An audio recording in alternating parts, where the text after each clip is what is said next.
All right, kids. Sorry for the delay. Technical difficulty on my end, as always. I'm terrible. I got 3 wires to worry about, and I'm great with all of them. So, fuck me, right? Fucking shit, man.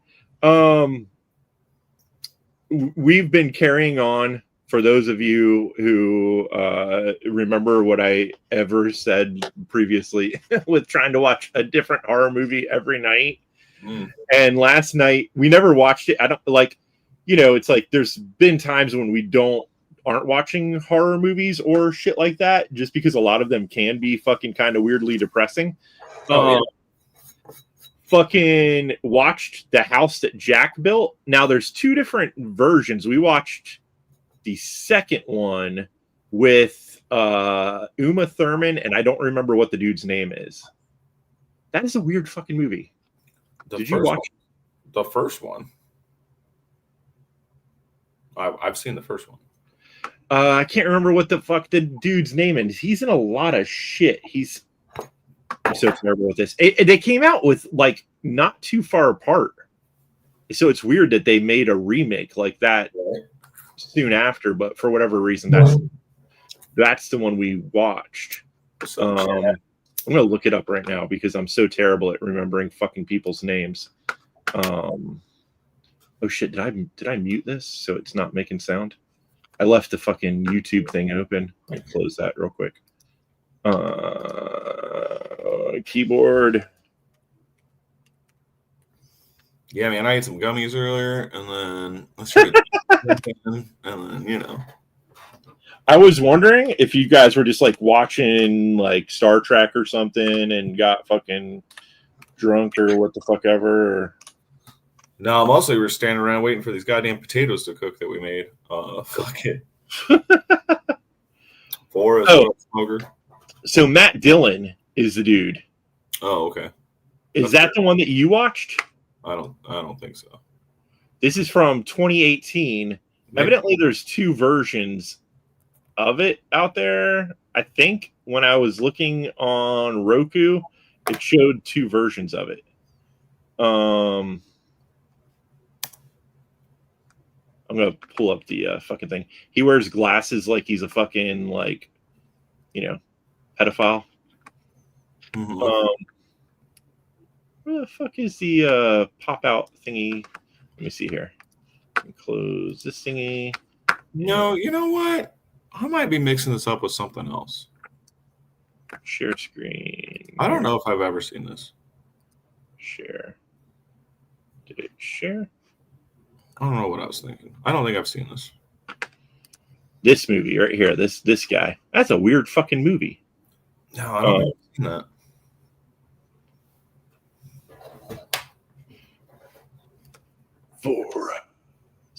Oh, see, you saw that? My bad. Didn't know. Peeps not. Merso knows. What up, Merso? What up, Paul? Dude, Cab? I don't know how people I don't know, when it comes to I don't operate well under I can drink and think I'm operating okay, but to some extent, but in the shower, that's fucking fantastic. We're checking to make sure how clean you are. Yep. Don't forget to wash behind your nutsack. And your legs. But yeah, this is a weird fucking movie. And it's about he's a serial killer, but it seems like I don't know if they're trying to make you feel bad for him or just maybe put you in the mindset that that's how they think that, you know what I mean, they're doing something good or something. I don't fucking know. It was weird. It makes sense to me that Matt Dillon's playing a serial killer because that dude's fucking weird. But also, I bet it is fucking weird him being a serial killer. He when we were watching it, I was like, this guy totally made I believe this 100% that he's a serial killer. And there was another movie that we watched. He's been weird as fuck. You know the kid that was we watched what is it? Something's Game. with a G. It's a I totally forgot to write it down. It's my list is on the thing anyways. Matt Fannigan. He does like horror series on Netflix and some other shit. He's done some movies, and this was one of his movies. He uses like the same people. Anyways,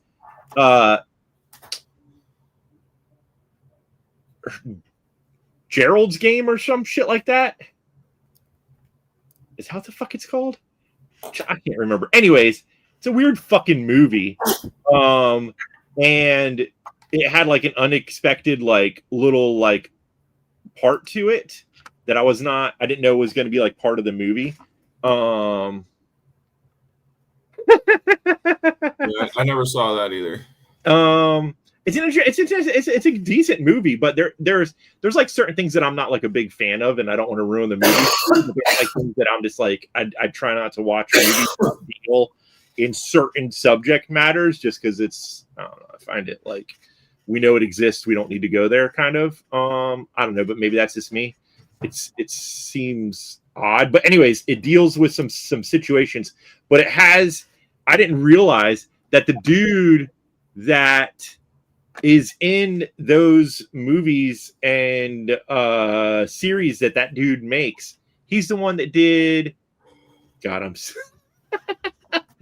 what is that vampire series on Netflix? It was really good. Anyways, it's E.T.'s friend Elliot. The Elliot from E.T. I don't fucking remember that movie. It was terrible. It's him growing up. Nice. And he plays like a creep in this movie, and I was like, dude, that's fucking like hilariously weird, but he totally gives creeper vibes. He's like, nice. I mean, I think that kind of works no matter what. Like you put a dude in that role, it's like, yep, I see it. Yeah. No. E.T. sucks. Dude, I haven't watched it since I was a little kid, but we used to always get when I lived in Florida, we would get like the annual passes to go to like Universal and shit. And so like back in the ET ride, as you're going through the line, like right before you go on, you tell them your name, but you can like fuck with it and get them to do like, like the old like Simpsons jokes or whatever. Yeah, like my crush and all that shit. Yeah. So when you're going through the ride, as you're leaving, he's like saying goodbye to everyone that like helped him on the journey, and then he'll say like fucked up shit.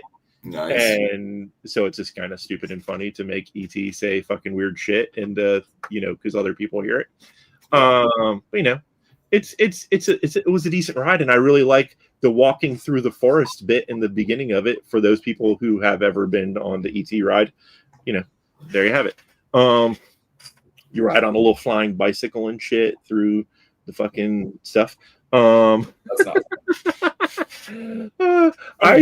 Like my only friend, my buddy Dan, that basically is here every day. He's down in Universal right now for the horror nights.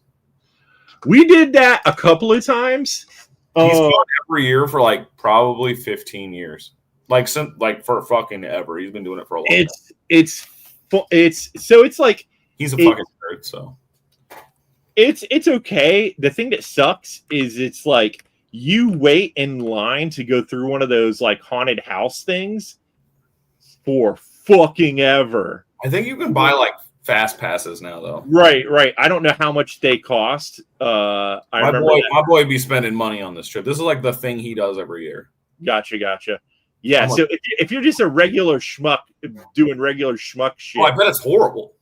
The line is fucking insane. I bet it's terrible, yeah. Yeah, you stand in that line forever. So the other thing is, so like while you're walking around just to park, they have it all decorated, all spooky, and then they have like actors or kids that they pay to run around in like scary costumes and try to like jump out of the bushes and scare you and shit. Right. But you also are allowed to walk around this park completely fucking like they sell alcohol. So a lot of people are tipsy, and then you have assholes jumping out of the bushes, and sometimes incidences occur. Yeah, I can see that.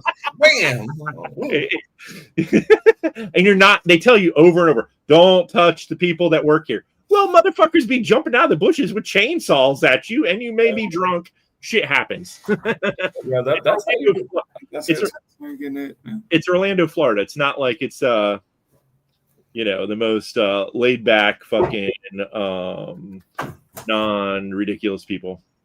Oh, that's what the dude's name is. I kept trying to remember it. It's Flanagan. Flanagan. I think that's his name. Now, don't ask me because I have no idea how to fucking spell. There it is. Nope.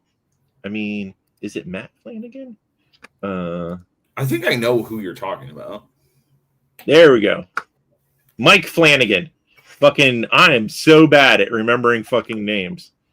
He's a weird little bald dude.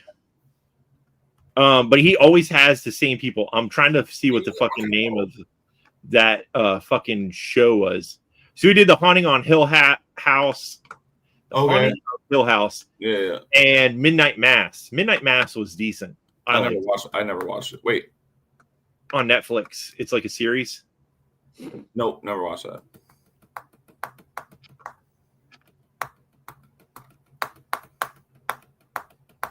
Yeah, dude. It is like, I mean, I can see if you're young, like that would be like a fun thing to do. But there's a chance someone's gonna like accidentally kick you or fucking hit you or something like that, because what it's like pitch black and people are jumping out. Like that's just natural reaction for some people. Yeah, man. Like, Jamie was saying she went through some. She still feels bad to this day. Like she was going through one of those like haunted house things, and some dude like reached out from like low and grabbed her, and she kicked him in the face. Yes. Nice. She's like, I felt so bad, but shit, I wasn't expecting someone to grab my feet. Fucking hey, man. Boat him. What up, Demon?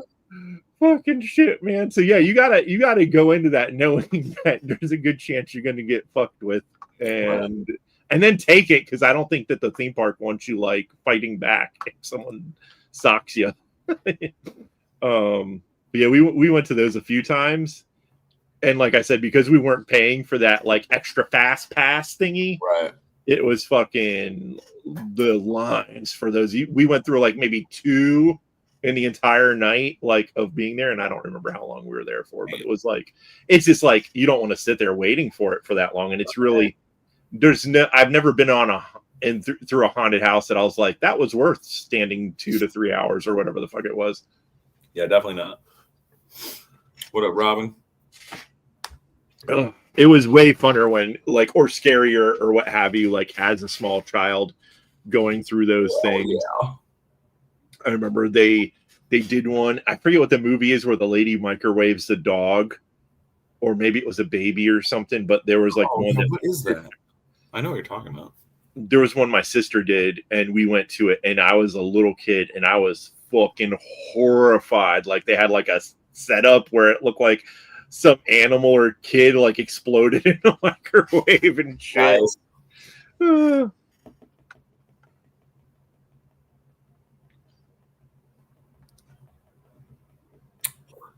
It's extremely specific. I was like, what the fuck is this about? It's very particular. Is this something that happened during one of your other live streams that I have no idea what happens? No, man. Not that I know of. I think he just might like my voice while he's in the shower. I don't know what's going on. Oh, right. I hear what you're saying. He's trying to finish up. Yeah. So to speak. He's thoroughly cleaning his wiener. Ukulele. Yeah, I do like that stuff. We didn't rewatch them this year, but we watched a lot of that shit. And then we went and saw the new Toxic Avenger, and it was,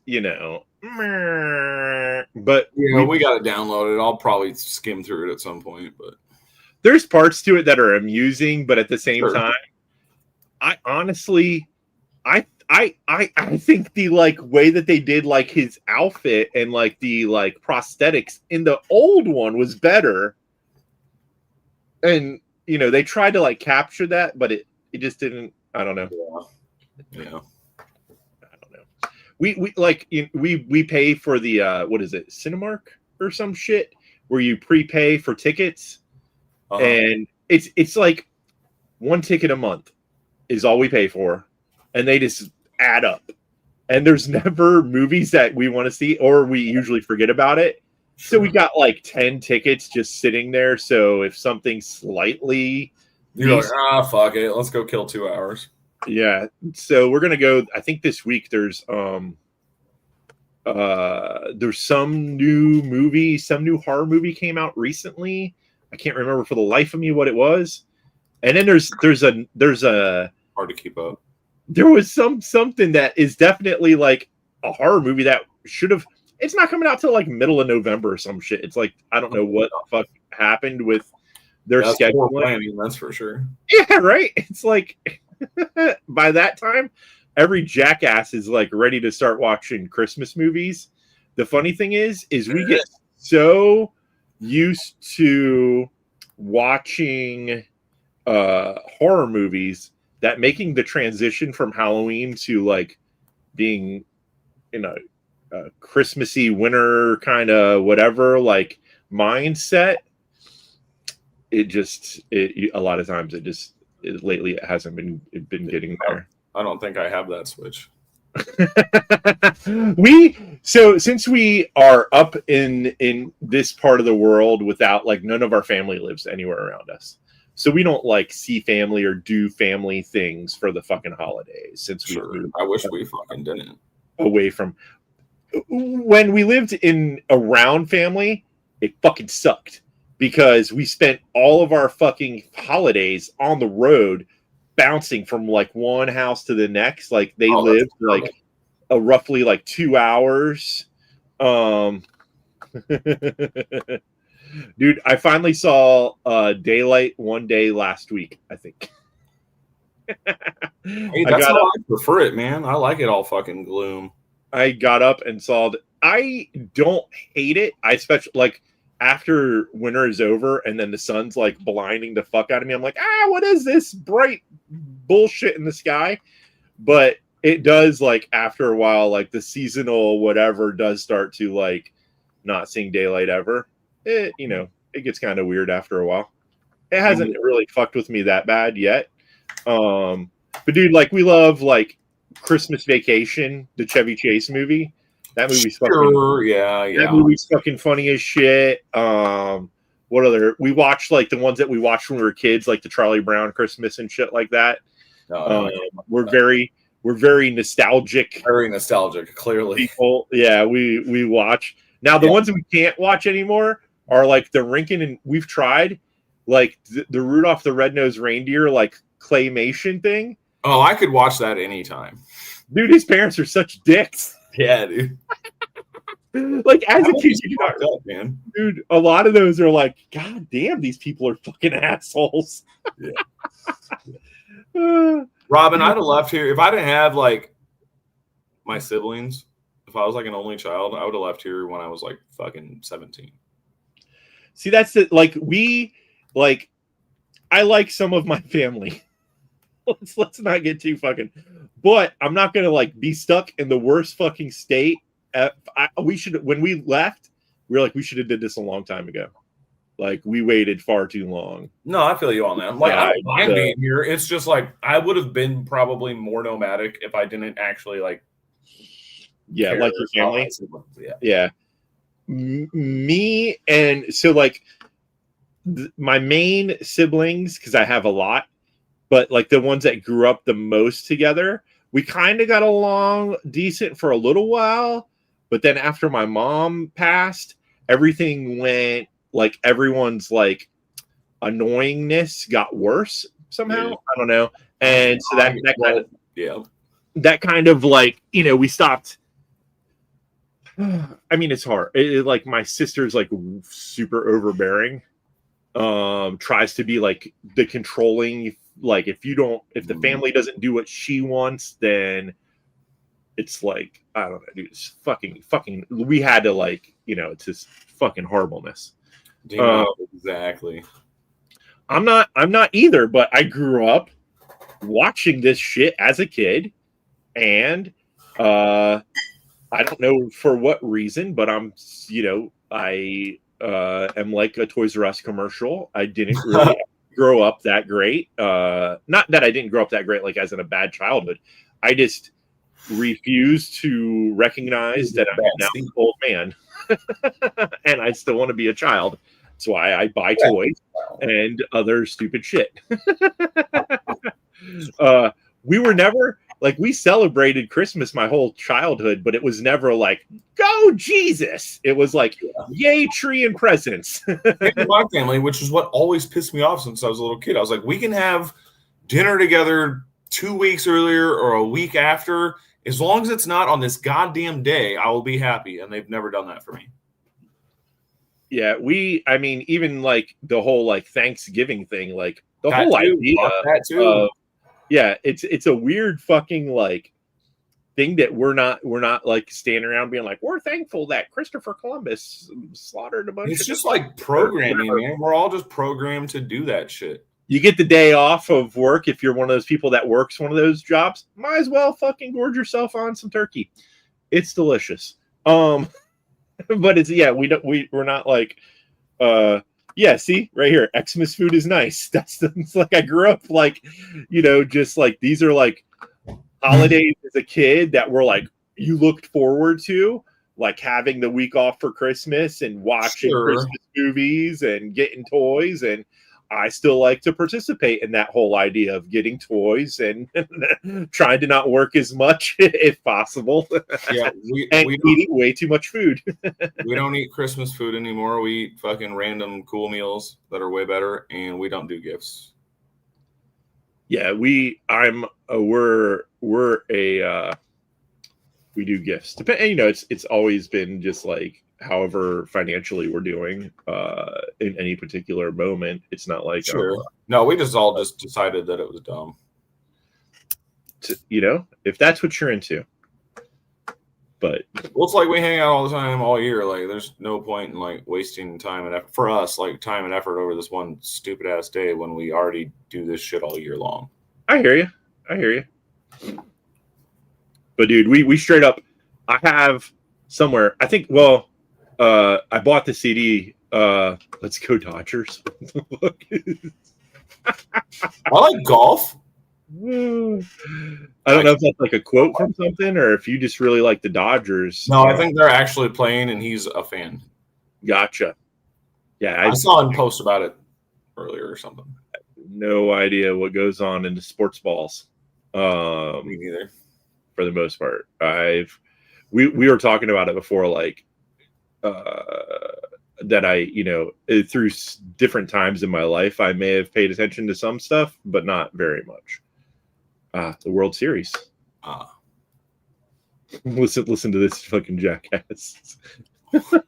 What the fuck do French people care about baseball? Hey, man, I only know about the College World Series because, it's in my hometown every year. And Grandma used to drag me to fucking ball games when I was a kid, and it sucked. There's nothing worse than going to a fucking baseball game. It's boring. So boring. You're just in the sun. It just fucking blows the whole time. Trying to get as many hot dogs and popcorn as you can so you pass out for like 4 minutes.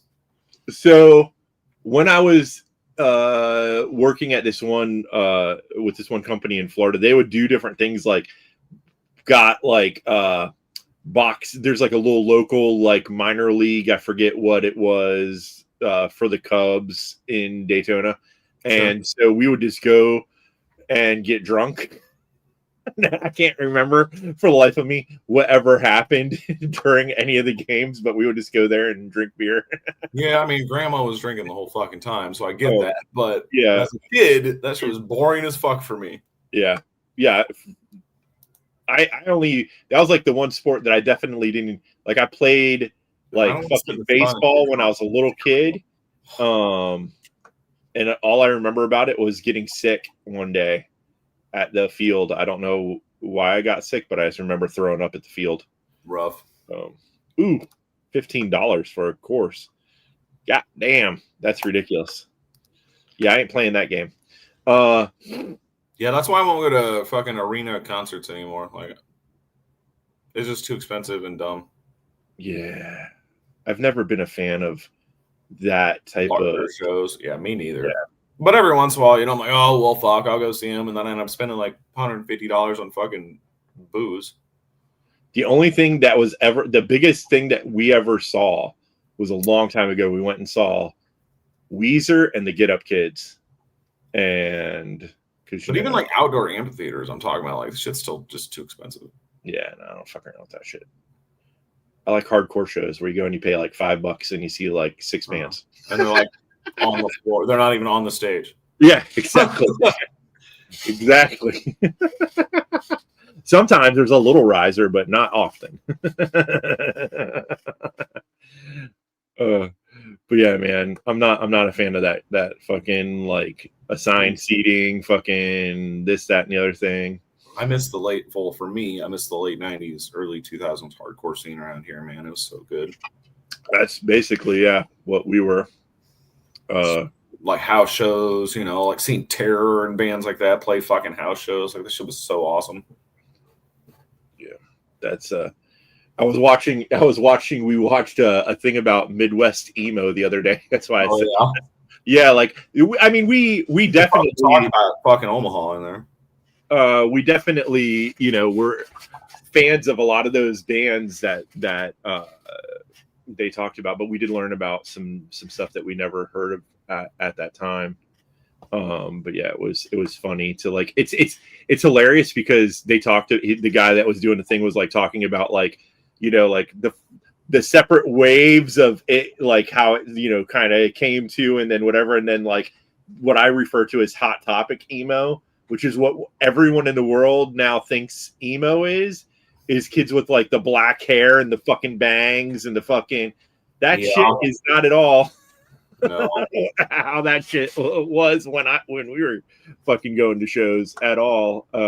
It's fucking horrible.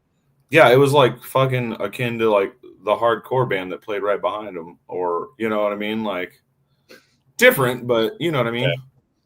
Yeah, and that's the shows we would like. That a lot of the shows we go, it was all mixed between that kind of stuff. Yeah, for sure. Would be emo bands and hardcore bands or metal bands. Fucking, not so much ska at that point. We had a lot of ska bands, but there was like one band that was still doing shows that I worked with the dude, and they were still doing stuff. There's this one band. They were called Link 80. They were like a hardcore ska band. They were fucking sweet. So, Merceau, how do you feel about? I mean, I think that all the Tour de France people should just do drugs or blood doping or whatever the fuck they want to call it. Bicycle riding, boring. Yeah, level the playing field. Well, I can't say that. I used to love BMX, so yeah, but like that's way different. It's different, but they're people on bicycles, so what the fuck ever. Yeah, I mean, at least they're like doing dangerous, weird shit, not just going that way. Well, I mean, I've seen some Tour de France. I'm not saying it's not dangerous. It's not exactly Isle of Man either. So let's call it that. No. Yeah, it is different regional stuff, but like at one point there was like the whole Spock rocker look emo, as I call it, that came later, and that shit wasn't like there back in the day. Spandex is super sexy. I definitely can. Merceau makes his hair bands from the 80s also, along with his guys in bike shorts. Whenever I ride by and I see a dude wearing one of those outfits, but he's just like by himself, but he still has the like full garb, I'll like whistle at him and shit. Because it's just like, why else are you wearing that if you're not trying to have someone looking at your ass? It's not like, dude, listen, you're training, that's cool. I like knives. If that's what you came for, you in the wrong place, motherfucker. Who is that one for? That's his knife. Oh, nice. Let's I almost hit remove from stage. I was trying to do the solo thing, but they changed the buttons. Look at this retarded backspacer. What are the chances that clip's gonna be a pain in the ass and have problems? It should be okay, but I don't know. I'm just saying that because didn't you have? I don't know what it's made out of, but weren't you making some? It's black Primascus. Weren't you making some kind of pry bar for Musso that was of a similar, or was that different? Was that just straight like Damascus and not Timascus? No, his was just regular steel like Damascus that I had to harden and temper and shit. Gotcha. Yeah, that's cool looking. Thank you. So is that the how many hollows have you done now? This is the second one I did. Right on. And are you still saying they're easy to do? Yeah. What's the more after this? This one is S90V. Right? Did we do S90V or? Yeah, I think it's S90V. You got me. I don't have a fucking clue. I know you're not asking me, but no. And he's going to hold on to it for at least 3 to 4 more weeks, but he's going to keep showing it to you. That's right. And telling you how nice it is. The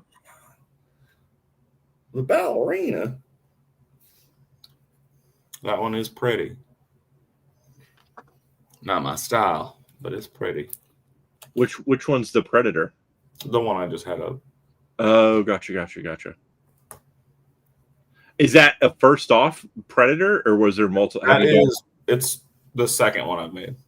Gotcha. I thought I heard you say something about that before. Is that the same one you made for? Oh, what's that guy's name? Why can't I? The Night's Edge. Yes. All right, there you go. So he got the prototype of it. So this is official number 1, technically. Right on. I watched a little bit of Satu Dave talking about his last knife that he made. Yeah, Origin number 3. Yeah, that is holy shit. The whole him like deciding after he already put the stop pin in and everything. Nah, I don't like the way where the blade goes. I'm gonna change. Dave is out of his fucking mind, dude. That dude's insane. Yeah, that dude is down to put in work for his just sick pleasure. I don't know why. Oh my god, it was so fucking nuts. Thanks, Jorge. Oh man. Yeah, no, he's killing it. And dude, once he actually gets into his like comfort zone, you know what I mean? Like he's gonna do some fucking cool shit. that thing looks fucking ridiculous. That blade on that knife. Oh well, he's also a bruiser kid too. So that thing. Yeah. Oh fuck. Yeah. Everything's like giant. You know. It weighs 2 pounds per knife. Yeah. That's what the fuck was I gonna say? Every single one he's done has been completely like a one-off, right? From what I can tell. Yeah, I mean the last 3 they're supposed to be pretty similar, but yeah, they're all totally different. That's what I thought. I've seen them on Instagram and I was like, I didn't think that they looked alike. I don't know if the handles, if he's doing like the same scales and then swapping up some. He was, but he also kind of like fucking changes them as he goes too, like as he sees fit. Uh-oh. You better jump on that shit sooner or later because motherfucker's booked. That's right. But there you have it. And then he drunkenly told me he'd make me a fixed blade at some point, and I'm going to hold him to it. I just have to. Totally will. I have to think about what the hell, because that's my main problem is option paralysis. Dude, yeah, you're like my little brother. You can't make a decision because there's too many decisions. It is terrible. Yeah. I make stupid split like, oh, I see something and I buy it, and then I'm like, why did I fucking buy that? Yeah. But when it comes to like, you know, an open, like, I'm fucking terrible at like. It's like scrolling through Netflix and never watching anything. I try to not do that anymore. I try to. The main thing now we've been doing, Mercer. I love it. The main thing I do now is we'll just like see, like we've been looking on Tubi a lot because they have a lot of cheesy 80s movies, and we'll just see a cover. Try not to read anything about it. Just be like, go, that's yeah, and then usually we end up hating it. But yeah. we did. There was like a movie that we started, and I was like, "This is fucking dumb," and we didn't continue watching it. I don't remember what it is right now. It's on the list of shit, but it was just like Meh, nope. But sometimes that happens, but usually not. Merceau, that's what I'm talking about, man. I want to see my book spots on the black market and shit. I want to see that shit going for cash. Let's go. Has anyone flipped one of your knives yet for more money than they paid for it? Nope. As far as I know, only one is not with its original owner, and it's with another cool dude. So, was it because they decided that they hated you and your? No, he said he was fucking broke and couldn't afford the payment on the fucking Tesla that he had.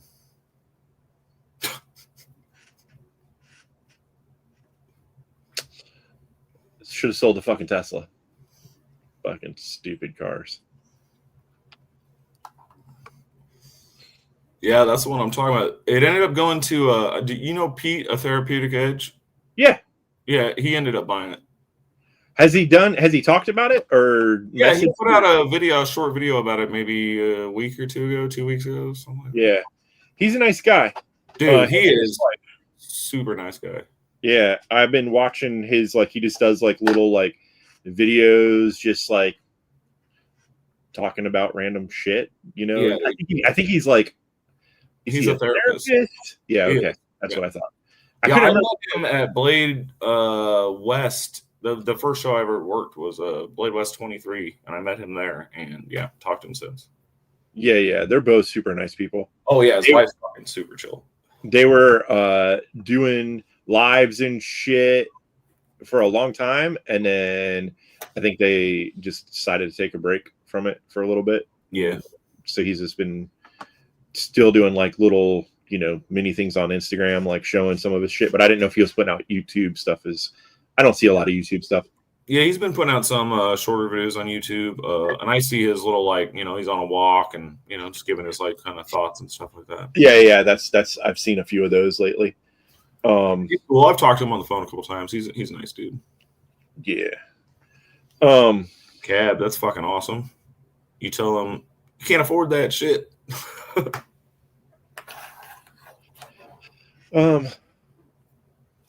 Nice. The fuck was I gonna say? I did watch a video from that Outdoors 55 guy. But I don't know much about him. He's a very skinny dude, and he does lots of. Is he the one that sounds like Kermit the Frog? Maybe I don't know. He does lots of like test videos on random shit. Okay.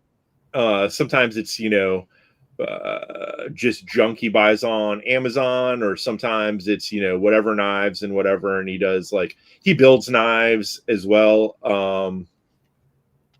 But yeah, he did an interesting, I guess he saw some like cooking chef knives on YouTube, or not on YouTube, on Instagram or Amazon, and decided to buy them to see, because they was like, I wonder if the hardness is really what it says it is, and if it's really made out of what they say it is and shit like that.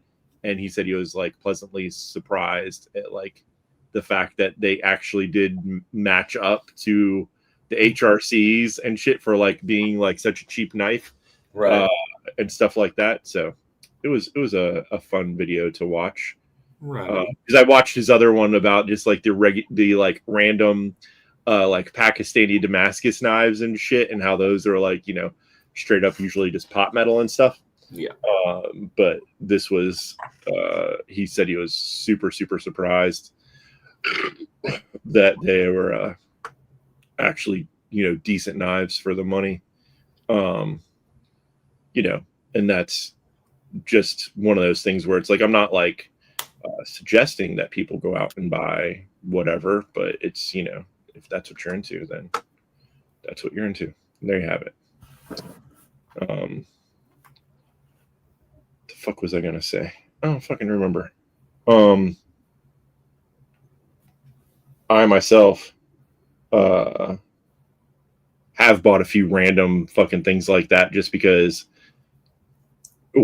I've been using like my regular knives sometimes as like kitchen knives. Not that I even do a lot of that stuff like Jamie. That's definitely the master food maker in the house, because she's way better at it than I'll ever be. but yeah, our kitchen knives have always been shit. And that's part of it is because like people want to just throw those like stuff, like it's hard to like get people out of the mindset of not putting shit in the dishwasher or even in the sink.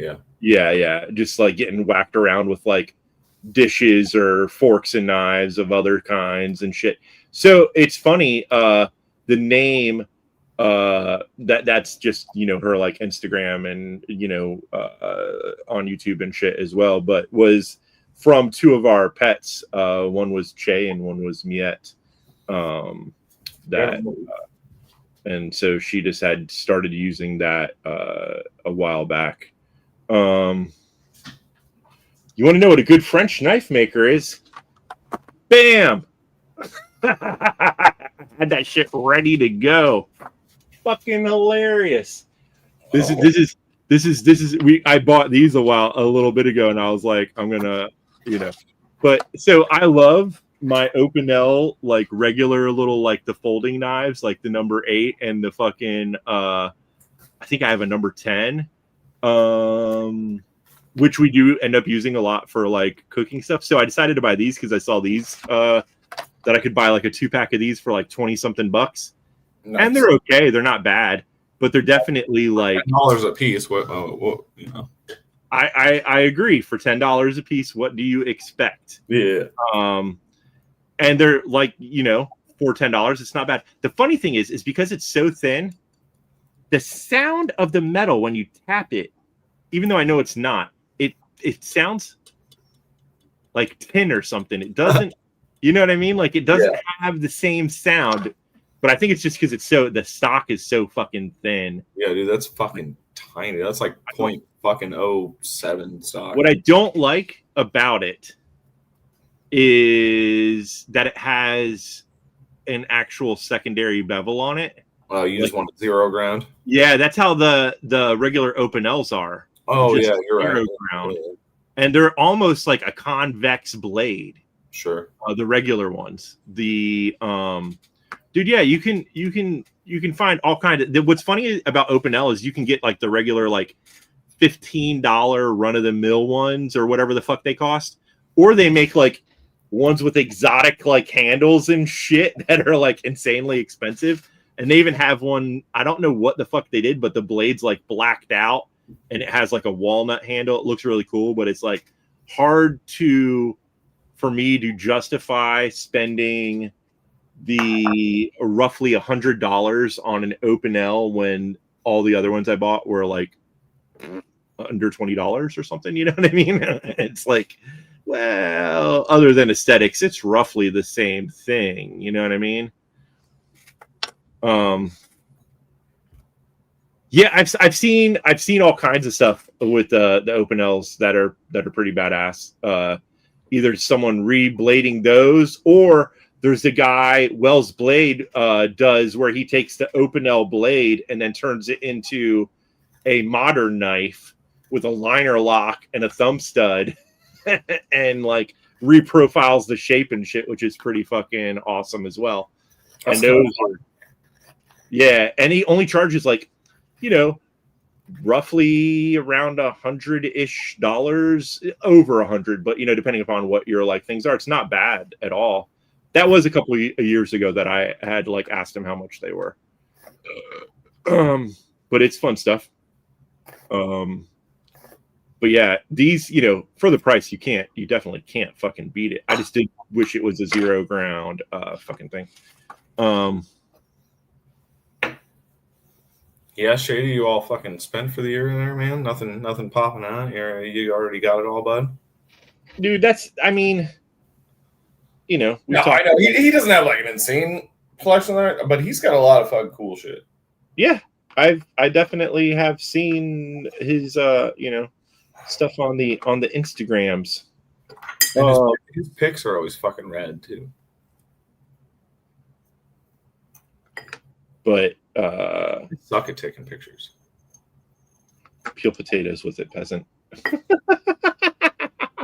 I only potatoes. When Che Miet's mom was up, she peeled potatoes. I didn't have this. I didn't buy the paring knives yet, but she used my regular Opinel number 10 to peel potatoes with. She potato skins. There ain't nothing wrong with potato skins. So she's one of those people that would rather use a knife than a potato peeler to peel potatoes with. You know, whatever floats your boat. But yeah, so there you have it, folks. There you has it. It's a super, light knife, obviously. But yeah, for the price, like, you can't go wrong. I came across another brand of knives, or another knife that was French made, like budget knife, that I'm gonna grab to harass Marsal about at some point. Palmer.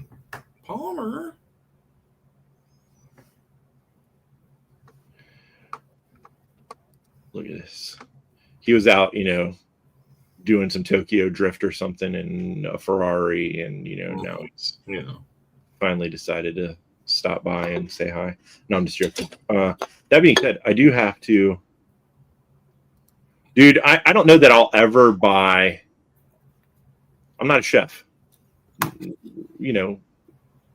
Shamiette loves to make food and stuff, but we're not those people that are like insanely picky about cooking knives. I don't know. I'm sure that, that's great and stuff, but for some people, it's just not my jam. I don't know why, but it is what it is. And I'll probably never spend a huge amount of money on a chef's knife, at least not in my current financial situation. It's too many other things out there, like toys and stuff, I would rather buy. or a fixed blade that I'm going to get from Donnie that will get even less use than the kitchen knife will. Because I honestly, like, the other day I was sitting on the couch and I opened like a few things at the end of the day, but it was all like just little like, boop, there we go. I opened that package. I opened an Amazon box, random dumb shit like that. Like I got a, is this it over here? Got an order from Big Bad Toy Store in the other day. Oh shit. Yoda figure, Princess Leia figure, and then they did. Is she naked? No, so I have several. I have several of the slave Leia. This is the most conservative Princess Leia action figure. Not the most conservative, because there's one into like the white like gown, but this is when she was on Endor, and dressed in the Ewok gab. So we got that to go with the fact that we also bought these. The packaging is from the Ewoks cartoon, but the figures, there's two figures inside of there of Wicket and Nisa, which is who our cats are named after. So, but they're done like the God damn. Hey! Even better than that, though, we went to a Comic-Con. I was Wicket and she was Nisa. Oh shit! You guys are furries? No, not exactly. Oh, you guys are fucking furries.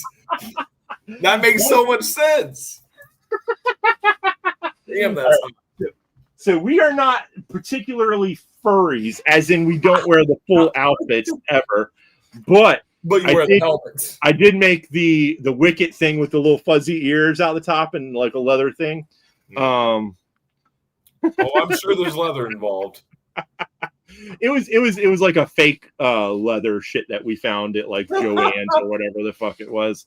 But yeah, Big Bad Toy Store, fucking great online toy you can buy in. They have it set up in grades, like collector grade. You pay a couple dollars more for the collector grade packaging. Yeah. That's what the Princess Leia was in collector grade. They didn't have that available for the other ones, so I didn't get the collector grade.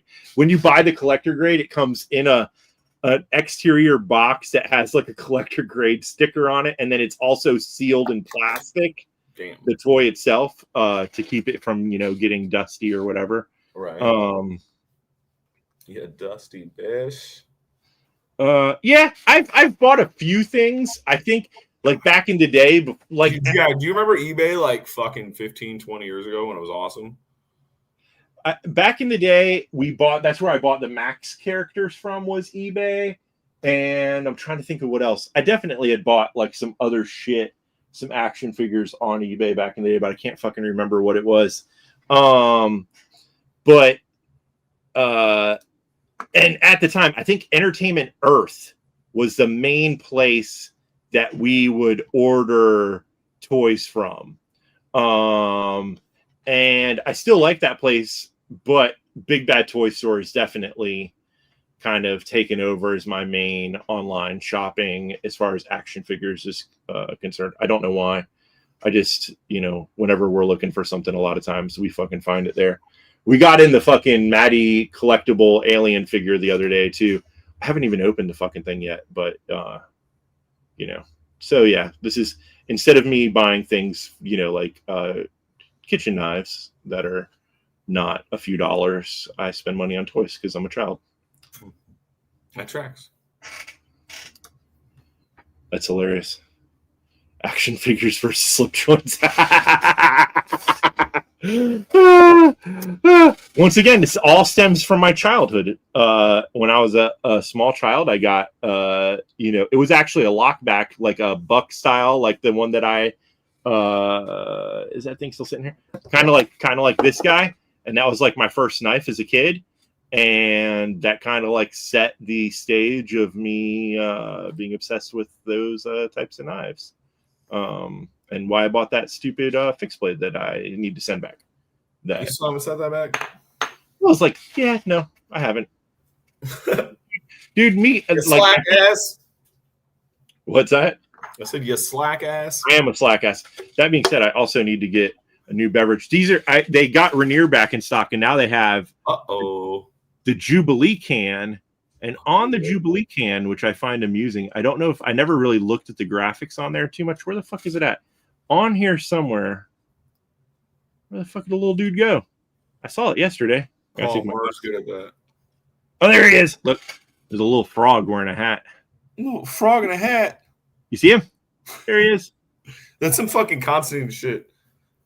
There's a little fucking frog. Rabbit on a bench. Frog in a hat. Frog in a hat. Fuck.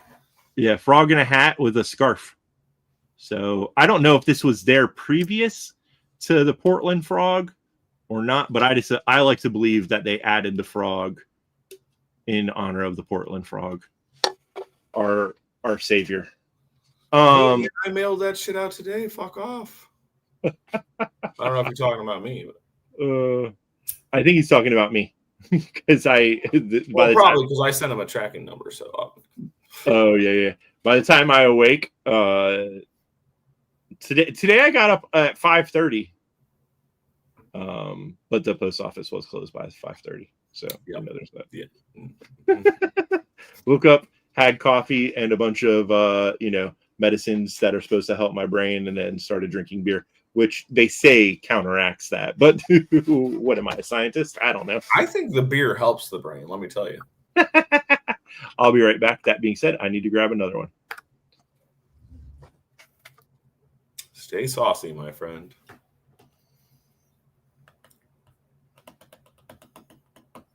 So what's up, y'all? Keeping me up late last night.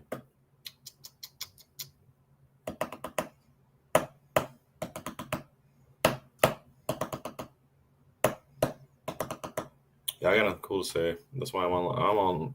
He gets to do all the talking tonight. I just get to hang out.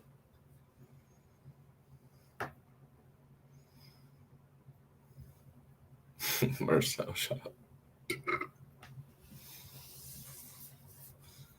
I'm a fucking asshole. I thought about it like fucking, like mid-evening every day last week. I'm like, oh, fuck, I didn't send that out. Oh, fuck, I didn't send that out. Or, since I got it done.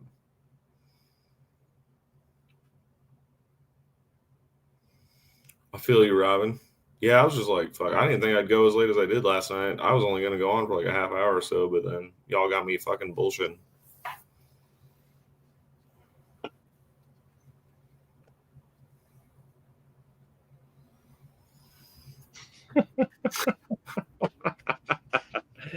Oh, shit, man. Oh, dude, I was like, when was that? It had to be like last Tuesday or some shit. I was like, oh, I'll get it out tomorrow. Nope. Sure did not. Did you finished Scotch's oh man, what the fuck? Yes. Did you send that to him? Or are you still playing with it? He told me to wait till later in the week to send it out because he's out of town. Yeah, motherfucker's like fucking straight fucking doing crazy fucking hours. Yeah, dude, he's out in like shit bumfuck parts of Nebraska too, man. Fucking, he's gonna be so fucking excited when winter hits, and he just gets to sit at home and watch stupid movies and join alive and get drunk with us. Fuck's sake, yeah. Acid, what up? Oh my god, man! Yeah, it's I could not. Fuck, man, I would be going fucking crazy. I'd be getting way more fucked up than I'd be getting fucked up during the day if I was Scotch. Marcel, mini, no, but I am doing basically a chopped one for Fred the Lug. So when you say chopped, was that just like cutting off the end of the blade and the end of the handle? That's more like cutting out a center section of it and then squishing it back together. That's a weird way of chopping something. Yeah, but it keeps it normal. You just take out this flat part. You just take about a little bit of this flat piece here. Gotcha. So this stays the same and the front end stays the same and it's just shorter. I hear you. But that'll be like fucking months from now. I just think of, obviously not people making shit from scratch. And when they chop stuff, they obviously, Well, yeah, they have to. So that's the first like thought that comes into my, just from me seeing people mod shit. Yeah, but to keep it looking identical to what it is now, I have to fucking take out the center section. Yeah, I hear you. Yeah, Pauls, it was a good time last night, man. Ty, Justin, what up? I'm making a fucking little prototype for Titanium Justin. He's doing a little pocket pry that's going to be in a slip. God damn. Hey, are you carrying a titanium knife today, Justin, or is it some other G10 horse shit? One of those plastic knives. Well, the kind that shred? No. Oh, fuck me. What's funny is I was never like, I like titanium knives and shit. I'm not like being a hater, but for the longest time I was like, I don't really care for them because. Well, I mean, I don't know. I get it. I don't like pretty much most synthetic materials at all. Some G10 goodness. Dude, so funny enough, like I'm gonna pull out something that I have been carrying in addition to I keep since I converted it over to left hand, I've been carrying Terry's knife constantly in my left pocket. Yeah, people seem to be digging that a lot. But I found this sitting on the shelf. This was hidden back. This is gonna bring up some fucking hate real quick. I found that sitting on the shelf from when I bought that fucking however many years ago. And I was like, what's this fucking sitting there? I might as well throw it in my pocket. And so I've been carrying that like around for like a week. I don't even know what that is. This is a damn design knife. I don't know if you've heard of that guy or whatever. I mean, yes, but I don't know a lot about it. He was like he had like a slow I don't remember what the name of this one is, dude. I can't remember. Is he the one that was stamping fuck China and shit? No, not him. Okay, sorry. Not, for a guy who's making or all of his knives are probably made in China, I'm like 100% sure. That was the whole thing with the dude I'm talking about. Yeah, but no, that's funny. Maybe he did. At any rate, Maybe only Donnie should show knives. Woo! Woo! Oh, that makes sense. That makes totally. So yes, you heard he was a dick. Yeah. So the thing that I find amazingly hilarious, and I was on the that guy's a dick train, only because that's what, like, I never had the problem. So he would take orders for the stuff, like they would do like pre-orders and shit, right, to get shit made or whatever. And then I guess there was like some issue getting stuff, and so people would message him and be like, "Hey, what's going on?" And I guess after so many messages, he kind of like blew a gasket a little bit and was like, "You'll get your fucking shit when it gets there," kind of thing. Not great customer service, not gonna lie. But the funny thing is so many people support. Like, yeah, that guy blew his gasket, and yes, I did make a video at one point being like, that's not good customer service to fucking be acting that way, like a little child. Sure. But there's been people who have done so much worse in the knife, I throw up the air quotes, community. And this guy got like fucking he took like a header from that. For like comparingly no reason. Yeah. And yeah, customer service sucks dick. Sure. What? There's a lot of makers that their customer service sucks dick, but people still line up for their fucking right. And this guy wasn't making, like I said, he designed and he had like a bunch of different designs, and everything was going well for him. And then he took a header when that shit happened. But there's a fuckload of people who are just straight like literal pieces of absolute garbage, and people support the living shit out of them. So fucking, whatever. It's I'm not telling you to go buy I don't even know if you can buy these things anymore. Probably thing's funky, but I feel like it looks funky. Yes, it does. Well, this I feel like he just gave up on the blade. This was the only reason I bought this. Was the only one that had a hole so you could flick it. All of his designs. Yeah, I know, but like the blade compared to the handle, there's just nothing going on. It's just all like of his flat, fucking boring ass blade. Yeah. It does. It is not a complete flat grind. It is, a little. I know it has a flat, but like I'm just saying, compared to the handle, it's very. Yeah, for sure. Yeah, the handle. I like the handle and shit. I mean, a little small for my liking, but I like it. Yeah, it's I who have, I'm guessing, bigger hands than you can get. Maybe it's a little bigger than I thought it was. A grip on it, but at any rate, it looks stubby as fuck. This is a big slip joint, just so you know. that's probably throwing off this is what, whenever everyone's like, when I say, oh, that knife's too fucking small, slip joints are no slip joints, that there's no like rule that they're fucking supposed to be small. No, there's big slip joints for sure. At any rate, I only bought it because it was the only one that had a fucking hole in it. And so it wasn't just the fucking thing. But yeah, I mean, for the price at the time, the knives were decent. It was like his standard shit was like G10 14C. It was like $60 or something like that. Oh, that's cheap. Yeah, I mean, and once again, it's stuff made in China, but it was like not like QSP or Kaiser. It was like a one dude. There was like one guy and like a buddy of his, like helping him like shipping stuff or something. So it's just like a small little team, like trying to start something. But yeah, that did not go over well at all. That's crazy.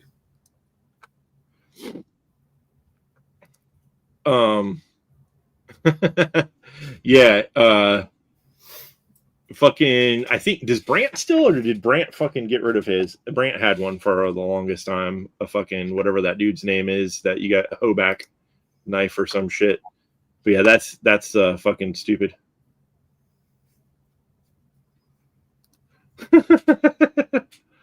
Yeah, I have somewhere the other one that was like the more Tanto knife, and I prefer the handle on that, but it does look like a wiener. It looks like a what you call it, like a tactical banana.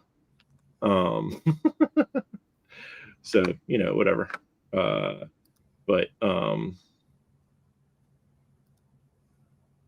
Yeah, I saw that he had did that. The main thing that he did that was kind of funny that I saw before I bought the glorious Open L knife was that he had designed some kitchen knives, and then I guess either he got them made from like some real shit. Like, anyways, fucking Grumpy did a video about them. Like, I think Grumpy bought them, and there was like lots of like, just like kind of shoddy craftsmanship on them for the original price he was selling them, and then he knocked the price down like insanely low, and what the fuck ever, who cares? But yeah, you can buy an Open L for $10 and just call it a day, and it'll cut stuff until it doesn't, and there you have it. Or you can be a nice person and buy something from a small maker like Donnie and stuff like that. Like, I plan on I'm gonna buy a knife, and it'll get used like this much of it will probably get used 90% of the time to cut Amazon packages, since that's what my life has became. Not really doing a lot of other fun shit anymore. So or like this thing it walks around with me. Yeah, about the most. I buttered the bagel with it that one time, Right. So there's that. But hey, it's cute. So there we have it, folks. That's half the battle with me. How do I feel about the way it looks? Fucking A. I mean, aesthetics matter. I'm going to shove this back on that shelf now to live for the rest of its life and be forgotten like so many other things. Oh, good. But, that's. I mean, it is. There is something to be said. I don't know that. Yeah, I mean, when you say that, I guess it's the same as like I didn't really ever ask Terry how it works for like who made his design. Did they just buy it outright? Does he get like a percentage? I don't fucking know. But yeah, I mean, they do stuff like that, so it's the same fucking difference, right? That's not to say that some other company won't make something that's like 99% exactly like this and sell it, and you get nothing for it, obviously. But that's just the way that shit works, right? I mean, that's with everything. That's honestly like something that I had been wanting to talk about before. So everyone gets all bent out of shape when a knife looks like another knife, right? They get, oh, that's my design. And I understand that to some extent. But then, like I had mentioned previously, there's a designer. He's passed away a long time ago. His name was Bob Loveless, and he designed a shit ton of fixed blades. And he was a very famous fixed blade maker. Oh, yeah. And companies straight up, like Civivi, made a knife that is exactly like the Bob Loveless fucking Drop Point Hunter, and they sell it, and they give it a weird fucking name. And no one, like, a lot of people make them. Even fucking Bark Ripper makes copies of Loveless designs. 1-to-1, like, look-alike fucking things. But no one gets, like, bent out of shape when that happens. But they do over, like, the foldy knife things more so. I wonder, like, what the difference between, like, why is that, like, such a big... Well, is he dead though? Yeah, he's dead, but there's like he had a partner. He had a partner, and so he was still they were still like that grouping was still making knives for a while. I don't know if they still are. Yeah, I'm sure Tops does one that looks. I definitely. It becomes like a heritage thing or some bullshit.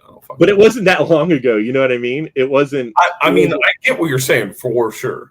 It wasn't. I don't really have an opinion one way or the other, but so I've seen people. There's like a company out there which I actually have a knife, one of their knives, floating around here somewhere. I don't know what the fuck I did with it. I lost it. It's a Chinese brand, if you want to call it that. I don't even know if you can call it a brand. What the fuck is it? That's so much shit sitting around. All right, here we go. So this is by a company called Brother, and this is just a very simple It's stupid fucking name. But they make lots of fixed blades that you can purchase for relatively cheap, and some of them are very similar, but maybe not one-to-one copies of like an SE, or I guess one of them was like a Chris Reeve knife, but I guess they don't make the Chris Reeves knife anymore. And so people were like, that's a fucking knockoff, blah, blah, blah, blah, blah. But like you just said, if the guy's not around making it, or if the company's not making it anymore, kind of a weird situation. That's And they're not the world we live in. Like, y'all I know. They're not putting the other wrong. they're not putting the name of the company on it. And I'm not like suggesting people buy clones, like fake knives or fake anything for that matter. But it is like a weird thing when it's such a, like, a lot of them are just like such, when they're like damn near mass produced at that point. Right. Like this is a GEC and this is a Brother knife, and the shape is almost the same because, well, it's a classic shape. You know what I mean? One of them I paid $200 for, and one of them I paid $20 for. So, it is what it is. But that's just a thing that I find hilarious, because sometimes the knife that they're like, oh, they stole that design. Clone action figures is actually a huge thing. I bet. And not clones, but what do they call it? Bootlegs. So bootlegging action figures is a huge thing that like a lot of people do. Like I said, I almost bought, this dude made a Darth Vader figure, but he did it in clear resin, and it was orange, and it was orange Spice Vader. Nice. And it like said something silly like that on the packaging, and it was like a one-off, and it was like somewhere between $60 and $100 or some shit. Right. This guy right back here is an actual like complete one-off sculpt. Not a one-off sculpt, but like the guy completely sculpted it himself. It wasn't like a bootleg sculpt, but this is Master Natural, and that's a naked Yoda figure. Nice. And then you got his little cartoon on there. And Yoda dropped the soap. Yeah, that's a totally different thing. That's like a right. This is different. Yeah, but it's in the similar regards, it's obviously I mean, kind of a funny thing. I forget how much money I paid for this, but it was too much. And I got 30 of 30. So that was awesome. Oh shit! All right, last of the run. Nice. Yeah, the thing is he redoes them every so often. Yeah, I don't change anything like colorways, the comic art, like anything. Dude, yeah, I don't know. I honestly haven't looked at it. That's one thing you can call it a different run for sure. And I completely, hey, a lot of. That's how you get the exclusivity on that collector shit, man. Yeah, a lot of people that do those types of, toy art project things. That's what they do. He's not going to talk about his pumpkin spice Vader. Dude, I didn't get it. I wanted it. It was like, wait, as soon as hold on. Yeah. Wait, yeah. The guy made it. I have one of his other things that he made. I have a Skeletor figure that he resin thing, and then he made like the card was like a piece of art that he drew in. Was like a one-off thing. Sure. So I followed the dude on Instagram, and I wanted the Vader, and as soon as I saw it, I clicked on that motherfucker, and it was not available in his store. So someone had already fucking picked up Pumpkin Spice Vader. Totally was gonna fucking get that motherfucker. I was gonna send you guys a photo. I finally made it to Starbucks in time to get a pumpkin spice latte. Nice. And they had pumpkin spice muffins, but they were fucking gone. And the dude was like, through the drive-thru, he's like, yeah, pumpkin season's almost over. I'm like, fucking, what about, how is pumpkin season over? November, people eat pumpkin pie. Yeah. Like, come the fuck on with this shit. I was shook. Oh, you were damn. As we like to say, I was shook night. Damn. Oh, fucking shit, dude. It's fucking anyways, that's grocery outlet will have leftovers. They carry like the bottles of the Starbucks there sometimes you see, but they never have the like food that they sell at Starbucks. The stuff is a lot of times very disappointing. Obviously, the Starbucks food it like comes to them frozen or whatever. But I was gonna try that pumpkin spice muffin, but they were fucking completely out of them. I was very sad. I was going full on basic white bee. Yeah, you're like full Karen at that point. Like, damn. Who was it that sent? Someone had sent me a video, a cartoon of a lady going through the drive-through like over and over again, just ordering pumpkin spice lattes. And every time she went through, she started to mutate more and more into like a pumpkin like monster. What the fuck? Nice. And she like couldn't even speak. She and she was like running people off the fucking road and shit, trying to get to the pumpkin spice over and over again. Dude, I'm gonna send you 2 clips. You don't gotta watch them. I'll send them later or whatever. It's just some random dude he makes posts, and he does this thing. The specific one, he's like, "Hey, can I get some curry goat rice and peas?"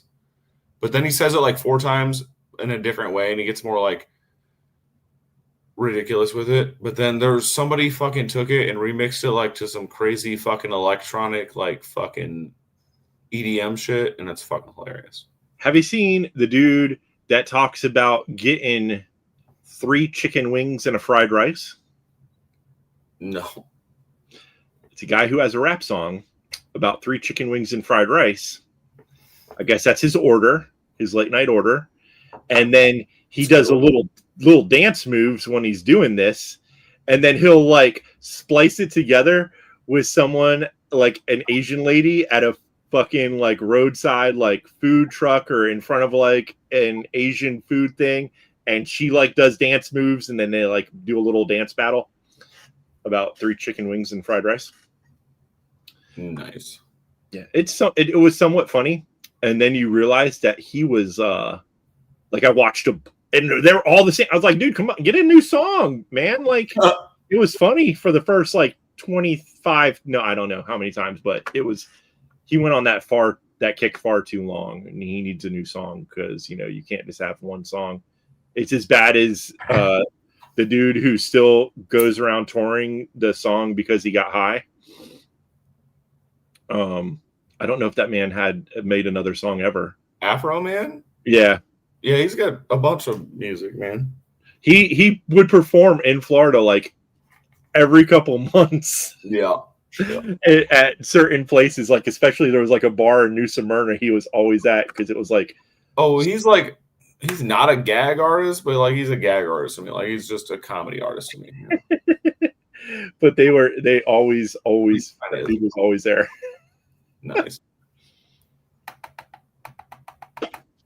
I think someone told me that he does do the song like 4 to 6 times during the performance, during a set. So you will get to hear that song at least, X amount of times. You get your money's worth. He does it multiple times during the same set? Yes. What? Yes. The same song over and over. I would throw fresh produce at this man. Dude, we went and saw, I think it was upon an accident, the dive bar we go to had Green Jelly, which was the band that did the Little Pig, Let Me In song. Yeah. And I think they did that at least twice. I mean, I can see doing like an iconic classic that the crowd's super into a second time, even if you don't play the whole thing, you play maybe like the last half of the song or the first half of the song again or whatever. Like, yeah, I've seen that happen, but multiple full plays of the same song, boo them off stage. Oh, dude, it was fucking it's like rapping over your own fucking vocal track. Get the fuck out. It was ridiculous. It was when I didn't go to see Afro Man because no disrespect or nothing. The song's amusing, but it's not. I mean, I wouldn't go to a solo show. I've seen him because he's been at like larger shows I've been at, but like, Yeah. I would never go purposely pay money to see him play. He's a big hit with the White Stoner Surfer Kids. So there's that. I mean, I know. That's one of those places that still does like white reggae shows and stuff like that. Like you were saying about like ska bands and stuff like that. Like still Right. hitting it off big in New Smyrna the last time I was there. Right. Fun little town to go bar hopping in. Not gonna hate. There's lots of bars on one street that you can go bouncing around in, but it is a funny fucking little microcosm of a town, a little beach town. Right. But yeah, man, fucking.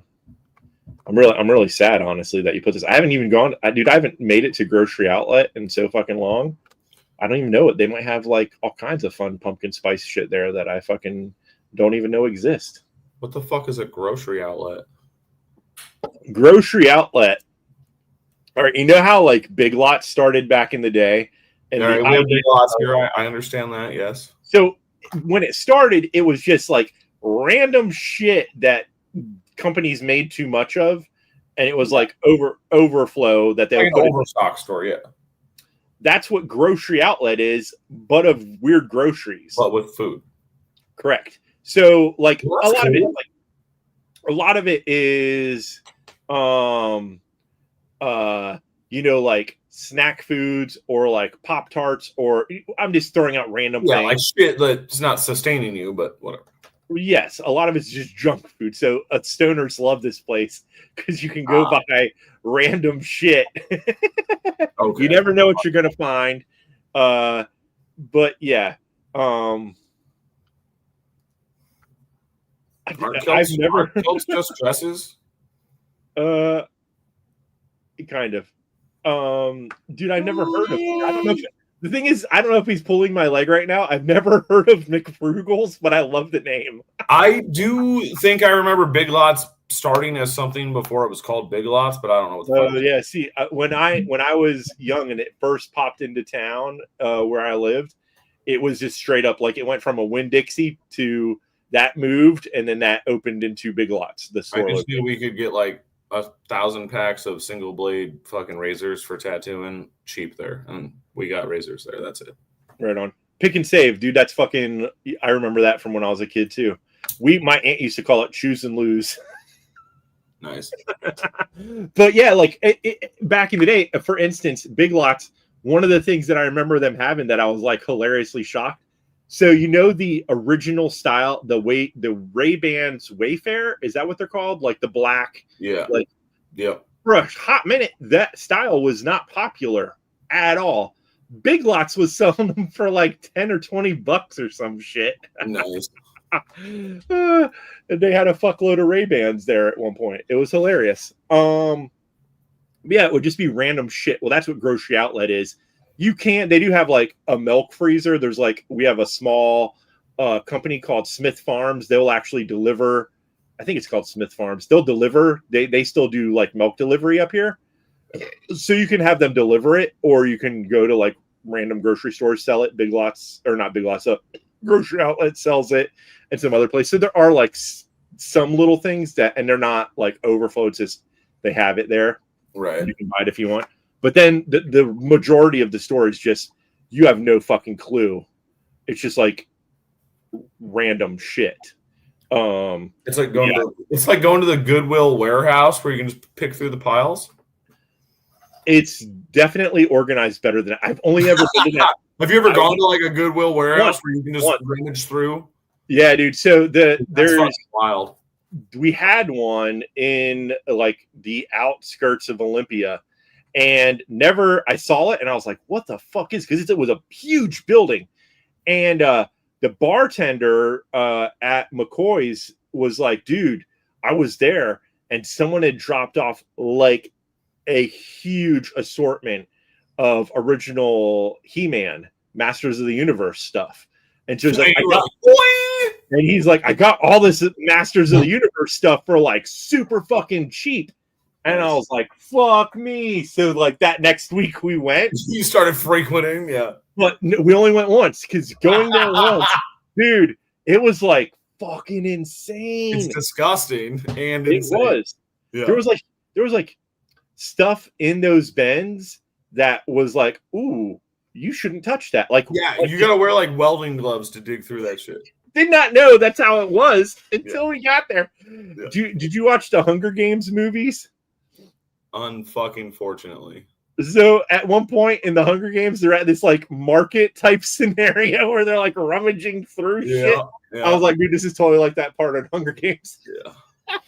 People were like fighting over random weird shit and stuff, and I was like, dude, this is too much. I always talk shit on it. Is way less crazy than that. Everything is like organized, but you go 1 week and then the next week, dude, it's just you never know what it is. Yeah, but I'm talking about like not at the store where things are like semi-organized. It's like where they bring everything in and it's just like out on tables and you can just rummage through all the shit. Where we went, it was just in those big like metal with the fabric carts. Yeah. Like the old mail from a mail room or some shit carts. And it was just piles on like none of it made any sense. It was all this random trash in bins. It was like a hoarder's house, and it was just like all there. Dude, it was nuts. We went and we looked around for like a little bit, and we left feeling very itchy. And I was like, dude, this is fucking excessive. Dude, when I was a kid, obviously, going like I grew up in the 90s, so to speak. Like I was in high school through the mid 90s, and shopping at thrift stores for a certain sect of us was very cool to do because you could find that would have been prime years for fucking thrift store shopping. It was amazing. I had all kinds of like crazy like fucking 70s like leisure suits and shit that I found at these fucking places. But like wearing crazy clothes and shit. You would be mine. That's fucking dude. Yeah, I had like a baby blue with like white buttons and the big ass fucking 70s collar and shit like that. Like I was all about that kind of stuff, and like random weird ringer tees that would say like fucking stupid shit on them and shit and whatever. But yes, so Texas had one of the best Goodwills I ever went to in the 90s. So little side note, this Halloween, we are going, and I'm not doing a Halloween show this year, because we're going to go see some bands and next weekend. And so I'd rather see him like full like Coke dealer like tracksuit, like matching like a fucking Puma tracksuit, sweatband and shit. Dude, it's fucking hilarious. Speaking of a weird movie we watched. So I watched the second Exorcist. I have if I have seen it, I have no recollection of it. It's such a weird fucking like the whole time I'm like waiting for her to get possessed, and it never happens. She never gets possessed? Not like in the first one. Like no your mother sucks cocks in hell and all that? No, I kept saying that the whole way through the movie. I'm like, she got to say. We all waiting for that. Yeah, like your mother sucks cocks in hell. Like, what the fuck? We're like, yeah. Never fucking happens. It's like, what the fuck were they thinking with The Exorcist 2? It's fuck, way to drop the ball. Such a weird fucking movie. We watched that over the weekend, and I was like, this is a fucking letdown, so to speak, of non-sucking cock in hell. We need that hell cocksucking going on here. Right. Dude, it was fucking between. Yeah, I don't remember what else we watched, but we watched like a few things, and that was one of them, and I was like, you just fuck the night up. You're like, man. I was like, what a waste of fucking 2 hours or whatever the fuck that was. Right. That and I can't remember what the other movie we tried watching that we didn't finish, but it was usually I don't do that. Like we talked about that. where Be shady. That's awesome. where and it's not, dude, it's like with the whole like your mother sucks cocks in hell like that, and dude, it's like the best fucking thing ever. And it's like she's young when they do that movie, and it's like, did that traumatize this child? You know what I mean? But the second one should have been the first one. It was like super laid back and no one got traumatized. It's like, what the fuck is this bullshit? Yeah, it was like the prequel. But no one would ever saw any of the other ones, because you watch that first one and you see a kid, you know, spin its head around and shoot green vomit out and say, you know, stuff about sucking cock in hell. Yeah, how are you going to top that in a second one? You're like, that's a movie. And then you go to watch the second one, you're like, well, this is boring as fuck. Mm-hmm.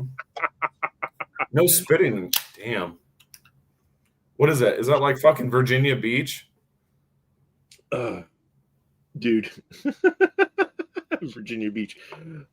Dude, Virginia Beach is fucking retarded. They get like fucking no cussing signs. Like no profanity signs. That's horrible. Oh, dude, I tagged the fuck out of a bunch of them. That is so horrible. Hilarious. It look like no parking signs, but it's no profanity. That's dude, it's like the most absurd thing I've ever seen in my life. That's fucking ridiculous.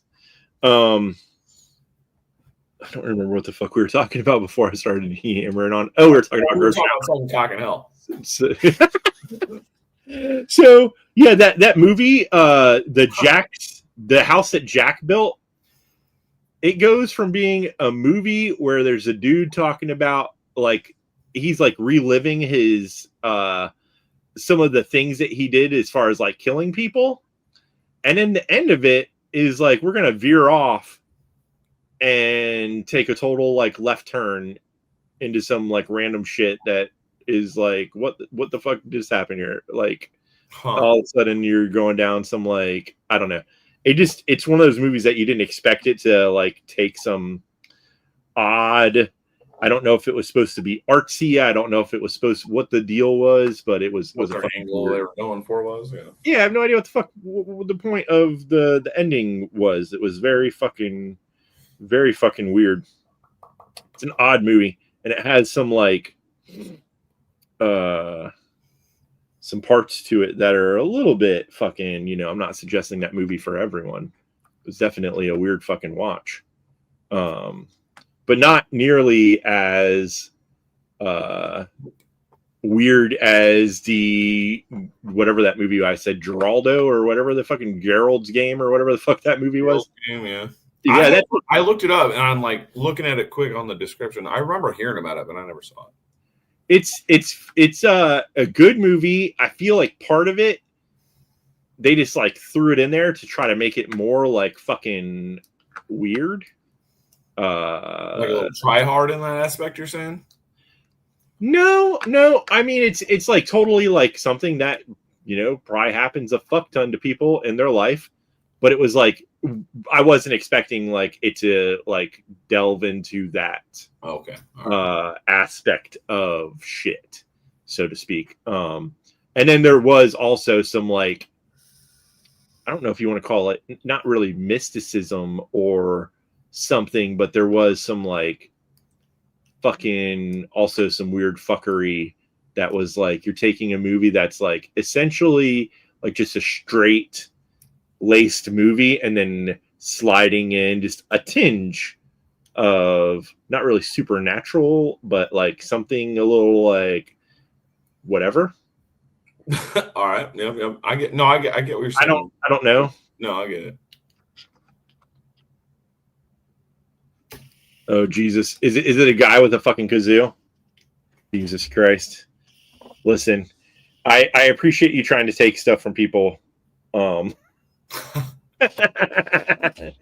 know, get freebies and shit, but man, I hope. Oh, I love that. I hope to dear God you're not fucking supporting financially these fucking shysters. Fuck me, Christ, man. It's just, I don't know. Listen, if you're willing to like sit through that to win, I don't know what you could have possibly maybe won, but fuck, you got more fucking like, I don't know. I can't do it. Oh, super chat. There it is. Super chat. I love your honesty with it though. I appreciate it. I appreciate your honesty. Oh yeah, Paul. Is it because you wanted to make others suffer the noise,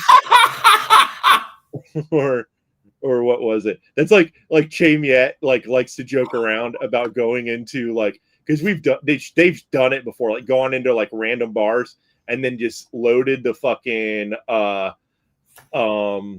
what the fuck, the jukebox up with Hurt from Johnny Cash. Nice. And then dipped out.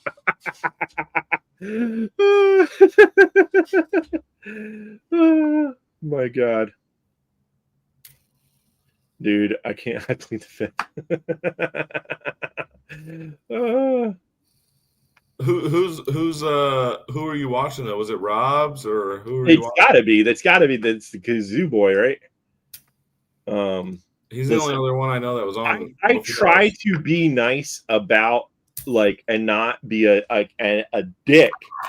But like certain things I'm just not like, I'm not gonna lie, like we clearly on this channel are in no way shape or form Trump supporters. And I saw that he had like some Trump shit on his back of his wall. Like, fuck that. I went in there once and I was like, fuck that. I'm not fucking. I try to be nice and cordial, but nah, fuck that. Nah, fuck that, exactly. So, hey, listen, we can all play nice, but if you are that like brazen with your bad decision in life, yeah. that was clearly more than a bad decision. You're like, fucking, nah, I'm not good with that. It's too much. Yeah, it's too much. Yeah, man. I can't. That's the thing, though. Like, he may be a nice person. Like, I don't make him a good person. But yeah, I can't. I'm not a nice person most of the time, but I'm a better person than him. Like some people right now. Some people are going to go through some really hard fucking times because of this. And despite what other people may say, that shit wouldn't have happened if someone else was in office. So fuck them and fuck that guy. Anywho, I know I try not to do that on this that often, but I just like to remind people where I stand on shit every once in a while. Oh, I got it. I had to pull myself away before I got into it with someone else who was live recently about fucking everybody getting their Snap or EBT fucking basically canceled coming up. And then, that's and on any like fucking like anything that you think that's funny or cool. Well, he was like talking about these motherfuckers should get drug tested and all this other shit. I'm like, fuck you. Eat my dick. Yeah, fuck you. Suck a dick. It's fucking ridiculous. Anywho, you know. Oh, sorry. I want people to eat. My bad. Yeah, exactly, right? Come the fuck on. While motherfuckers be building golden ballrooms, there's going to be people not fucking eating. Yeah. Fuck that shit. Get the fuck out of here. Boop, boop. In case you didn't know. Dude, you ain't if you are one of those people, you are not. It ain't happening at this point. Just watched some shit about it before I went live. I mean, yeah, that shit's coming up like November 1st, right? Is when a bunch of those people are about to lose all that shit. At this point, people are fucked. So, and I know people that are like, like fucking, I live in a fucking basically an old age fucking neighborhood. Tons of people who are on disability or fucking some form of fucking hood, man. Yeah. So people are getting ready to get fucked, and that's fucking bullshit. So, and meanwhile, the president's main objective right now is his ballroom. Fucking Christ. Oh, wait, and suing our own department of whatever. Yeah, so we can get how many hundreds of millions of dollars or some bullshit because someone said something he didn't like or some bullshit. Man, get the fuck out of here. Anywho, I didn't want to go down this rabbit hole tonight because I try to keep it somewhat lighthearted, so to speak. Whatever. But yeah, yeah, That's where we at here.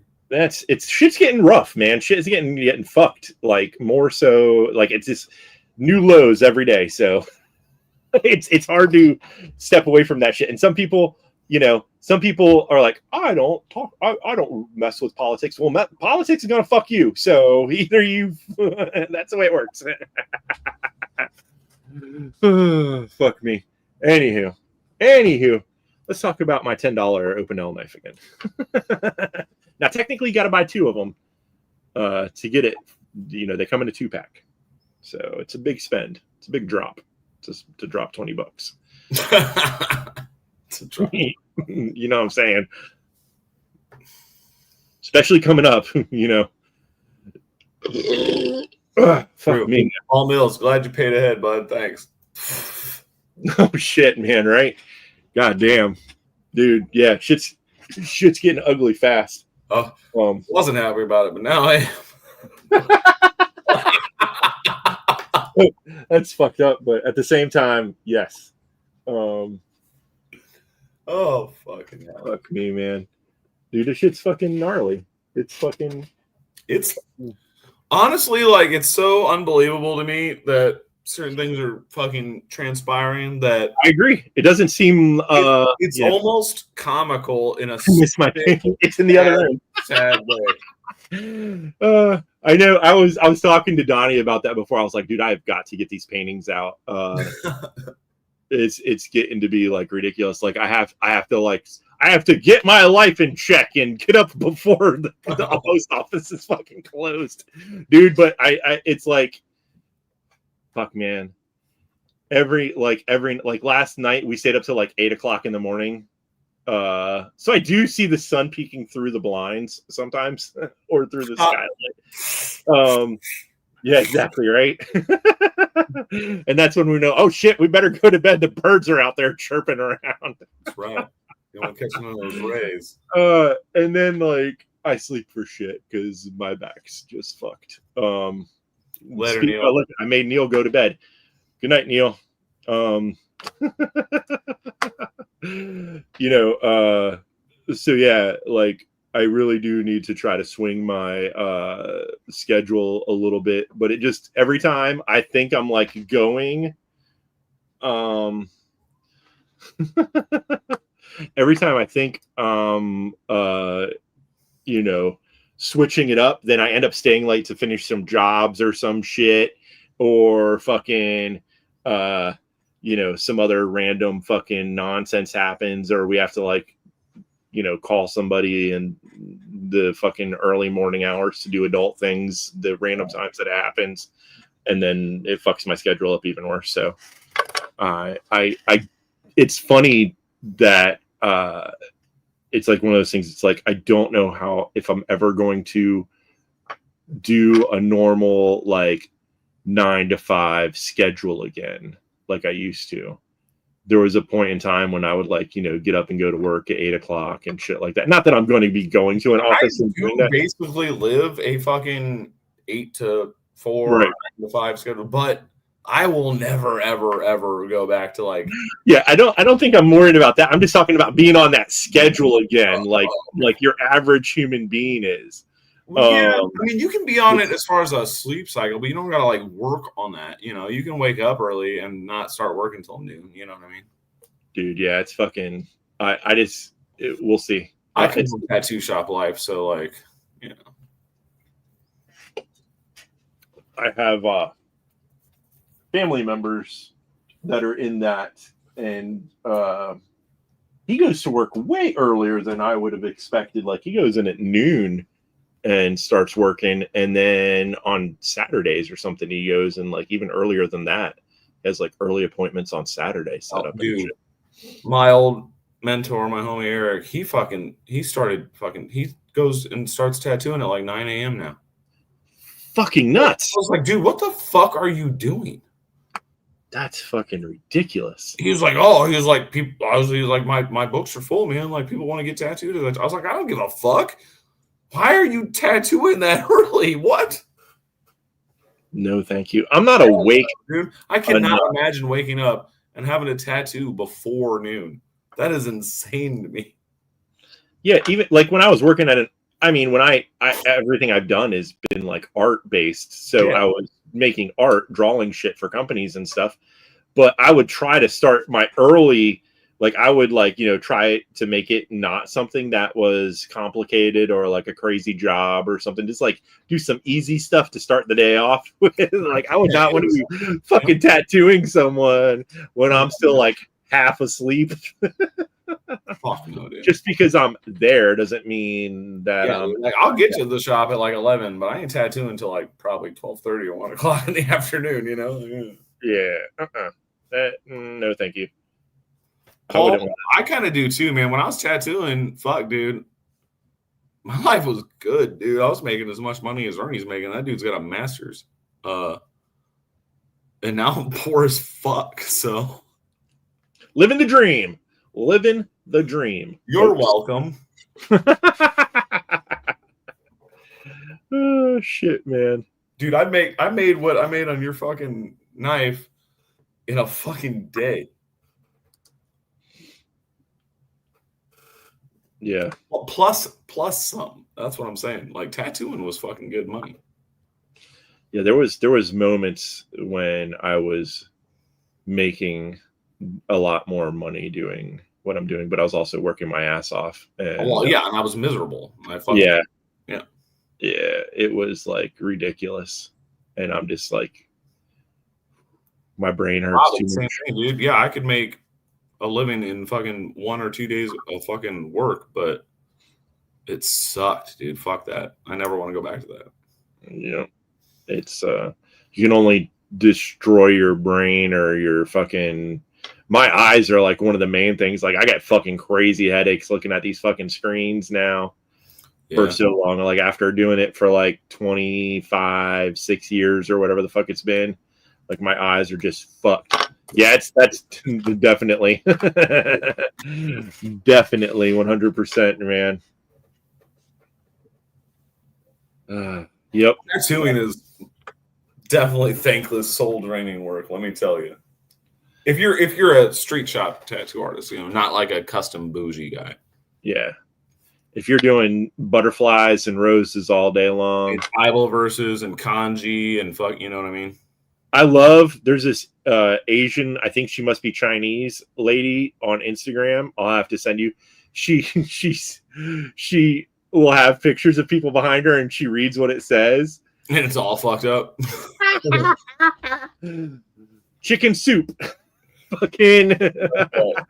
We used to tell people, I'd be like, look, we have these things on our wall because we bought them from somebody. Yeah. Because our owner bought them from somebody fucking 20 years ago. We don't know what these Who knows what it really is. Oh my god, dude, they're so fucking funny. I bet, dude. I bet. It's so. Some of it, she'll read it and she's like gibberish. Like these are words, but it doesn't like or symbols or something that means. But nothing. it doesn't really like work. Like, it might just be. Some of them are words, and then some of them are just like a letter. So like it could just be almost. Yeah. So it could just be a bunch of fucking nothing. But dude, she's done so many of them, and they're fucking. I just die laughing that some like one of them was like a white lady. It's like white girl. Nice. But yeah, sometimes it's just like food or fucking random shit. Oh, fucking love it so much. I never understood why someone wanted to get another like something you clearly don't know for sure. Yeah, what if you can't actually speak the language, I've never understood either. The thing that I remember is like there was a time when everyone was getting the symbol from the Sick of It All album. It's tattooed on them. And there's like an Asian character that's on like one of the Sick of It All albums. Yeah, no, I know what you're talking about. A shit ton of people had that tattooed on them. I was like, that's just fucking his favorite order. Dude, that's fucking comical. I mean, if that's legit, if he did that, that's funny as fuck. That is fucking hilarious. Like if you're gonna get some random fucking Asian character thing tattooed on you, it would be amazing if it was your favorite order. It's like General Sal's chicken. dude. And Never wanna dude, as a reflect. tattoo man, fuck, man, I feel like that about a lot of shit. Like people that get tribal tattoos, right? But then motherfucking like white folk that come in and want to get like some like Hawaiian Maori looking fucking tribal shit, and I'm That's like, so weird. That's so weird. what are Like, you people doing? Like what? do you have one or do you want one? Because Donnie will bring back out the tattoo machine to give you one. I mean, I do got the skills, let me tell you. Yeah, people were doing like the sound wave ones too, where you could like tattoo the sound wave and you could like scan it and it would play a fucking tune. Oh my god! I mean, that's kind of amusing, the whole Rick roll thing, but at the same time, but like, one time it's amusing. yeah. Wait till Only whoever. one person gets to do that. But it has to stay like on that link. So if at some point someone doesn't pay for their fucking website or wherever the fuck that's linked to, and then it goes to some other shit like fucking, you know, some random like porn or something, that would be fucking. Well, that would be hilarious. I hope it's just 80 and still banging. I don't know if you ever visited the adult bookstores, as they called them, where I came from often, but we would go in there as young kids and just laugh at the covers. And one of them was 80 and Still Banging. And I'll never forget the name of that cover, because that shit is hilarious. We also went in there, and one of the places had like, you know, I hope it was like Robin. Like there for comic, really, because they weren't like packaged, but you could like, they had like double dong. I can't even get it in the screen, like giant, like black, thick double dongs that were like this long, and they were just like sitting in a basket. So I'm guessing it was just like like not for actual use, but just like a party joke kind of thing that they were selling them. But there was a big black dude working the counter, and me and my friend saw those down in the basket. We picked them up and we started having a sword fight in the middle of the store with them. And the guy was back there. He's like, "Fucking white people." Yeah, that's what I just said. As silly white kids, that's what you did. I bet. Oh, fucking shit, man. It's too good. They had so much just random stuff. The other thing that like scarred my brain was on the cover of this box was a dude's wiener, and it looked like a mushroom. Like it was like that thing, and it was like flat. It was like flat and like really wide on the top. I was like, I don't know what this man does with this, but I do not want to see. A quarter inch by a half inch should do it. I've never drawn another American flag my whole fucking life, but sorry. Dude, tattooing flags is fucking annoying. Oh my god. The because the thing is though, is a lot of people don't even know that like they got something done on them that's either technically not correct. They don't even give a shit like if it's got the right number of stars. Oh, well, that's the other thing. You can't tattoo that. You can't do that small enough. That's not. You can't put 50 white stars in a little patch of blue this big. You can't do that. It's not how life works. Yeah, it's fucking, you know, it is what it is. Tattoos are always corny as fuck on corny people anyway. I don't give a fuck. Did you say white tattoos? No, flag tattoos. Oh, gotcha. It's just like the corniest motherfuckers that get them, and it's just never cool. Come on, man. We need some American eagle, a bald eagle with some fucking flags and shit. Crushing my dreams. I can tattoo a fucking eagle like a motherfucker, dude. Like a Americana, you know, tattoos. Not like realistic, but yeah. I know what you're talking about. Tattoo eagles dude. That was Cherry Creek Flash, fucking probably sheep number 47, man. Let me tell you. Fucking when the first place I started doing, I did like 90% of the artwork I was doing was for bike weeks and shit, dude. Okay. And you get like so burned out of like, and so like you're just constantly looking for different ideas. And I saw a dude had like one of those old school tattoo flash, like eagles on his chest, and I really liked the way it looked. Yeah, and some of that shit looks cool as fuck. And so I was like, dude, I'm gonna remake this for the background of this fucking bike week shirt. And we named it like Manchest or something like that. And so the file was like Manchest. It didn't say anything about it being an eagle or what the fuck ever. And someone came in, they're like, oh yeah, we need this job or whatever. Can you reprint the separations for it? And we're like, Manchest, got it. And they're like, why the fuck do you call it that? Like, that's where the fucking picture came from. We saw it on some dude's chest, and so I remade it. Nice. Demonoc knows what I'm talking about. 47, I'm pretty sure wasn't that one's got like the praying hands and like a cross and some other shit on it. But Demonoc knows what I'm talking about with the cherry. Is that the company that had like the little tribal border around the edge of it? They had like 1,000 sheets of flash, yeah. Like a bunch of roses. Like, dude, Cherry Creek roses, fucking Christ. I'm sure I've seen that shit in shops before. I've only making me feel not alone.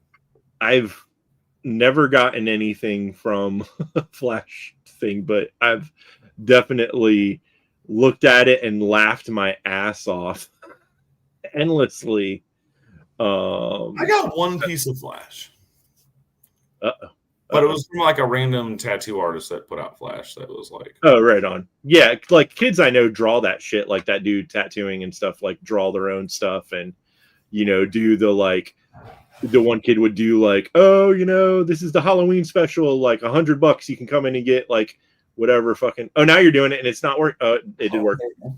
Let's see if you can get your knee up that high. It's a pack of matches. Oh, right on. At first, I thought it was like a woodpecker head from far back. Right, like yeah, I know. like the thrush bird. Yeah. With the cigar. Yeah. Exactly like that thing. The hot rod woodpecker. Yeah. Yeah, dude. I fucking I would love when I fucking saw people that just got like random tattoo flash. Dude, it pains me so hard. Like the average fucking person that got tattooed pained me, dude. Like working a street shop, you know, they did walk-ins every day. Like the shit I put on people, I'm like, what are you fucking doing?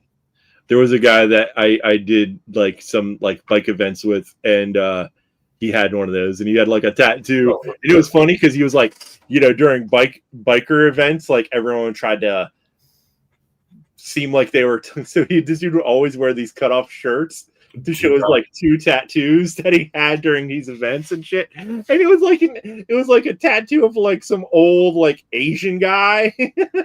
Nice. And I was like, dude, why'd you get that tattoo? Like, what the fuck? He's like, oh, that's Uncle Louie. I'm like, shut the fuck up. That's a tattoo flash, man. I've seen that shit before. But what the fuck made you go into a place? He's like, it was just a stupid decision. It was just bad call. But now he's Uncle Louie. Right. Oh, fucking shit, man.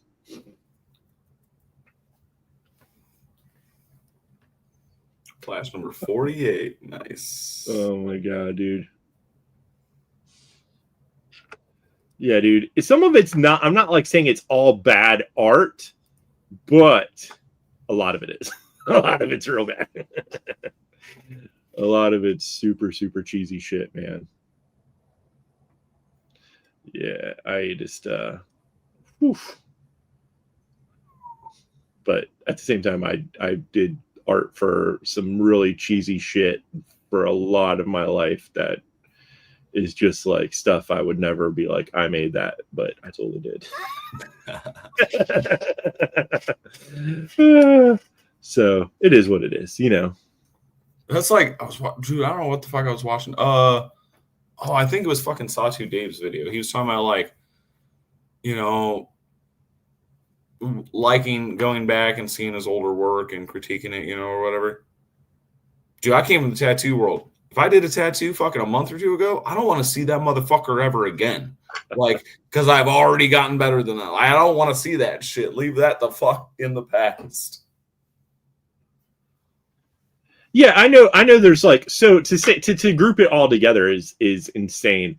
I'm just talking about like, the shit from the back kanji, the fucking super dumb shit. Yeah. I can't remember. There was a lot of shit that was just like really bad, like all the basic tribal bands and the barbed wire. Oh yes, my God, holy shit, dude. Ooh, barbed wire. Holy fuck. Tattooing barbed wire is like the worst thing you'll ever do in your whole life. Yeah, man. Well, tattooing Cherry Creek barbed wire is the worst thing you'll ever do in your whole life.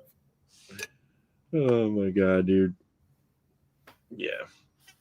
Anywho, like I said, I know people that have done and stuff, that kind of shit. I've even sold artwork to people to use as fucking shit like that in the past. Sure.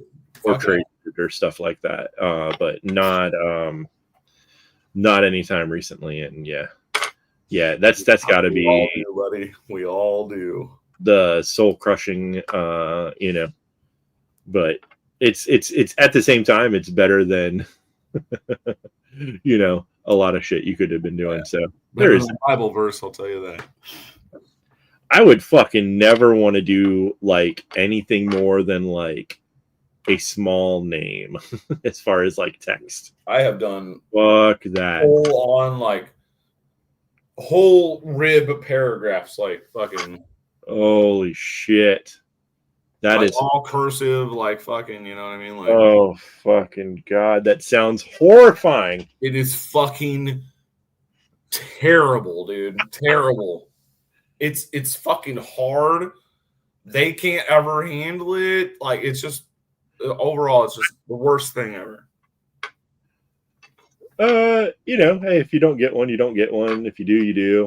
I hate when people are like, you should only get a tattoo if it's meaningful. Fuck that. Just get something you think looks cool. That's all it is for me, man. That's all it ever has been for me. I mean, that being said, I appreciate whatever subject matter it is, but I only got it because I thought it looked cool. Yeah. Man, it's that being said, just think, in a few years, you may not think that what you thought looked cool then looks cool. So luckily I still do. But yeah, it's it happens. Yeah, Demon Knock, it sucks. Yeah, man. Fucking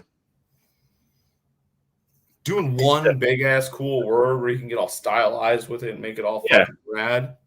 Fucking, I still don't believe in having writing on you, but fucking write on. I can make that be cool.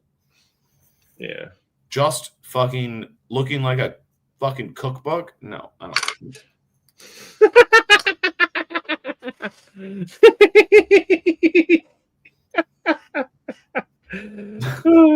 That's what it looks like to me, man. Like a handwritten cook. You just got random shit scribble all over the place. Like, get out of here. Christ.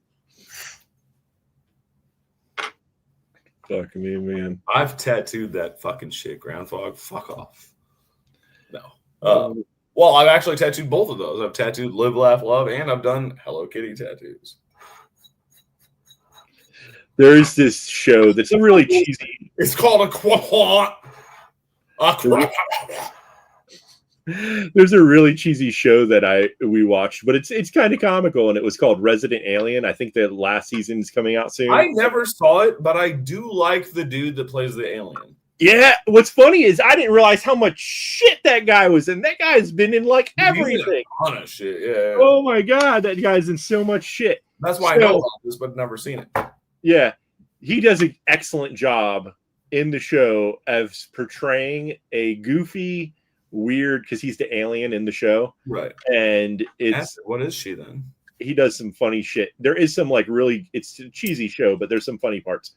Anyways, there is a part where this young dude is the mayor, and he wants to hang a sign up that says "Live, Laugh, Love," and his wife's like, So then he brought it to work and hung it up on the wall, and he's like, "You like this? You like artsy stuff, right?" And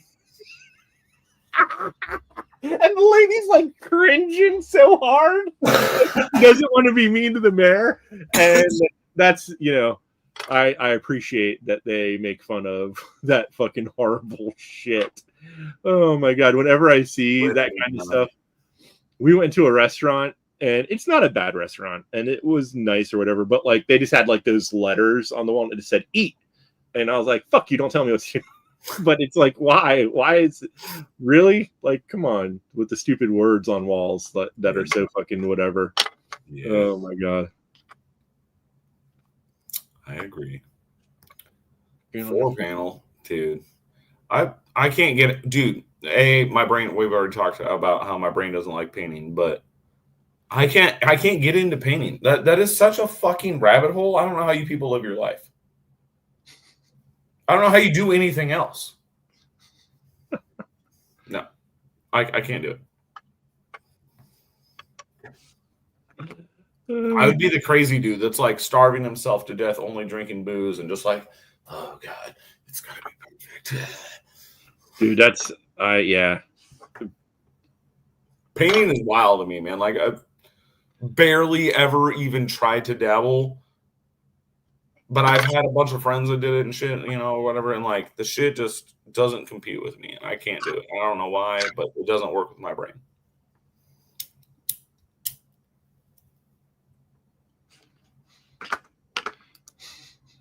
Eat, sleep, obey. Oh man, I fucking love that movie. Send us some pictures though, so we can see what you're working on, dude. You haven't shown me any stuff in a hot minute. I myself need to get back into doing more stuff because I've been being a real fucking shit fest slacker. Demonauts, sure, man. I get it. You showed me that big ass. Was that the big one on your wall, like a 2 or 3 panel one you showed me? Well, that shit is so nasty cool, man. But like, fuck, dude. I feel like I would just obsess over it, and like get weird about it. I don't know.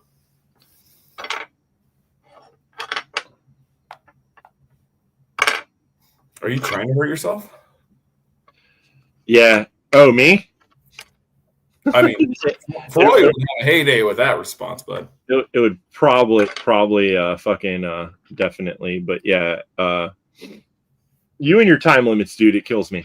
Like, I understand for doing it for like practice, but for like, if you really want to just work on something. But that's what I'm saying. Like, I wouldn't be able to have a time limit. Like, Ernie'd be like, dinner's ready. And then I'd see him the next morning still like down there doing the shit. I mean, I often, if we're getting ready to eat or something, Chamiette's making something, I'll be like, hey, let me know how much time you think roughly, so I can like try to get to a point and then clean up shit so I don't just have paint and nasty brushes sitting everywhere. Right. But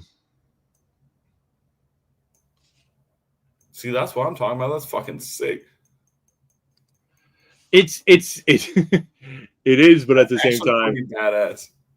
Like fucking with like fuck, I forgot to have this highlight on the shoe. Fuck, breaking in. Doing that to your own art is one thing, but doing it to someone else's is like, Demonoc, I kind of do both, and that's my problem, I think. Where did I thought I had? Oh, there it is. I have it right here. Hey, oh shit! I hate when Macs do that. I don't know. Oh, nice. Right on, man. I really like the moon thing in the upper left. I've never seen you do something like that before, but I dig it.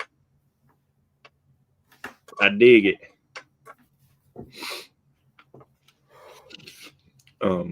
Yeah, fucking my sorry ass has been I'm never gonna say that I try to perfect things. I just fucking sometimes don't know when to stop. Well, that's the thing. Like, maybe perfect is maybe not what I'm getting at, but like the strive for achieving what your brain wants to do, but you can't quite do with your hand. I see what you're saying. I like to paint on something and then switch up to over something else, because then sometimes when you come back to it, like you see something that you want to do differently or add or whatever. Totally. So that's how I work on shit. Is it the most like best as far as like, getting shit done in a timely fashion? No, but I I've mean, never claimed to be timely. unless you're doing production bullshit, I don't think you Right. can really have an efficiency rating for think- doing artwork. You know what I mean? Like, I think that's part of my problem too, is just because like I worked so long having to like get good at making shit fast for like for companies, that when I do something on my own, I don't want to do anything like that. no, totally. I'll just be like, nope. I'll just fucking set shit off to the side and work on like 6 things at the same time and circle them around and stuff. And that's just how. Well, that's where my time goes out the window, is because I do shit like that. Yeah.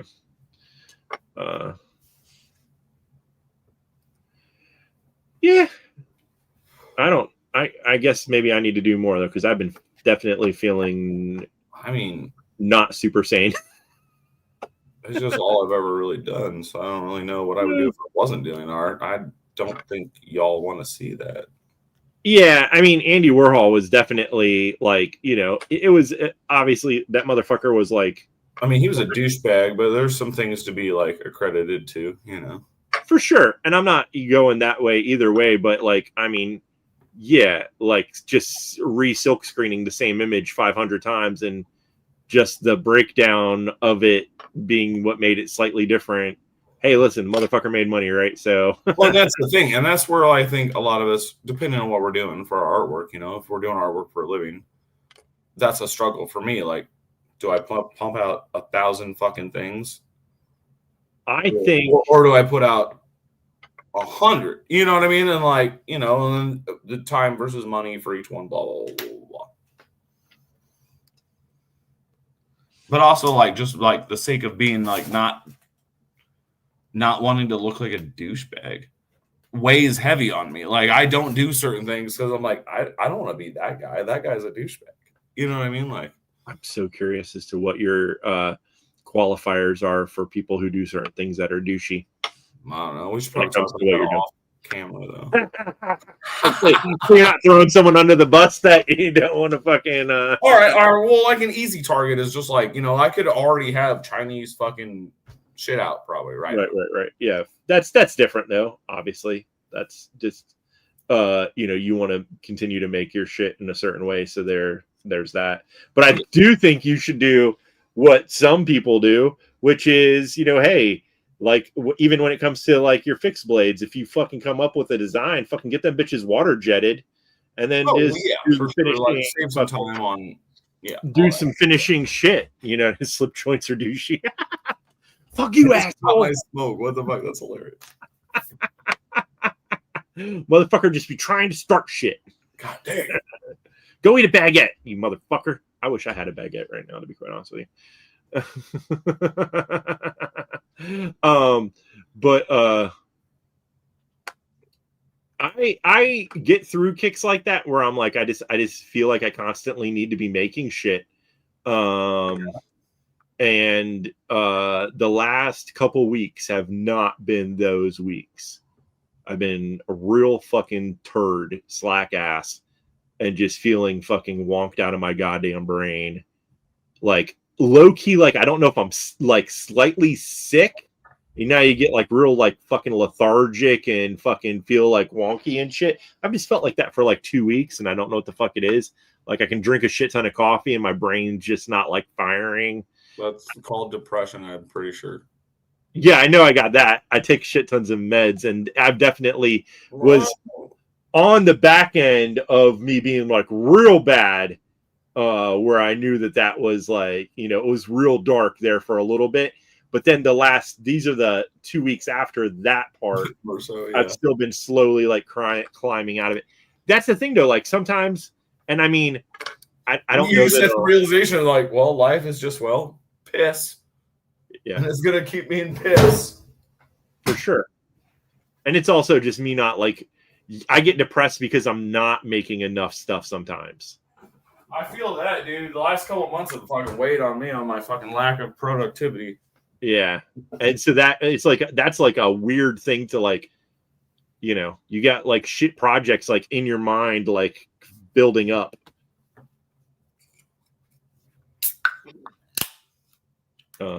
It's not, I don't really, I guess it would be considered a block, but it's not like I'm even thinking about doing art. It's more that I'm just like, I wish I just had the energy to like do twice as much or to do anything more, or like do something besides just what's paying the bills. You know what I mean? Like, no, I feel you. Yeah.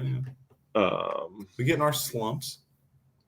So yeah, man, I just fucking feel like shit.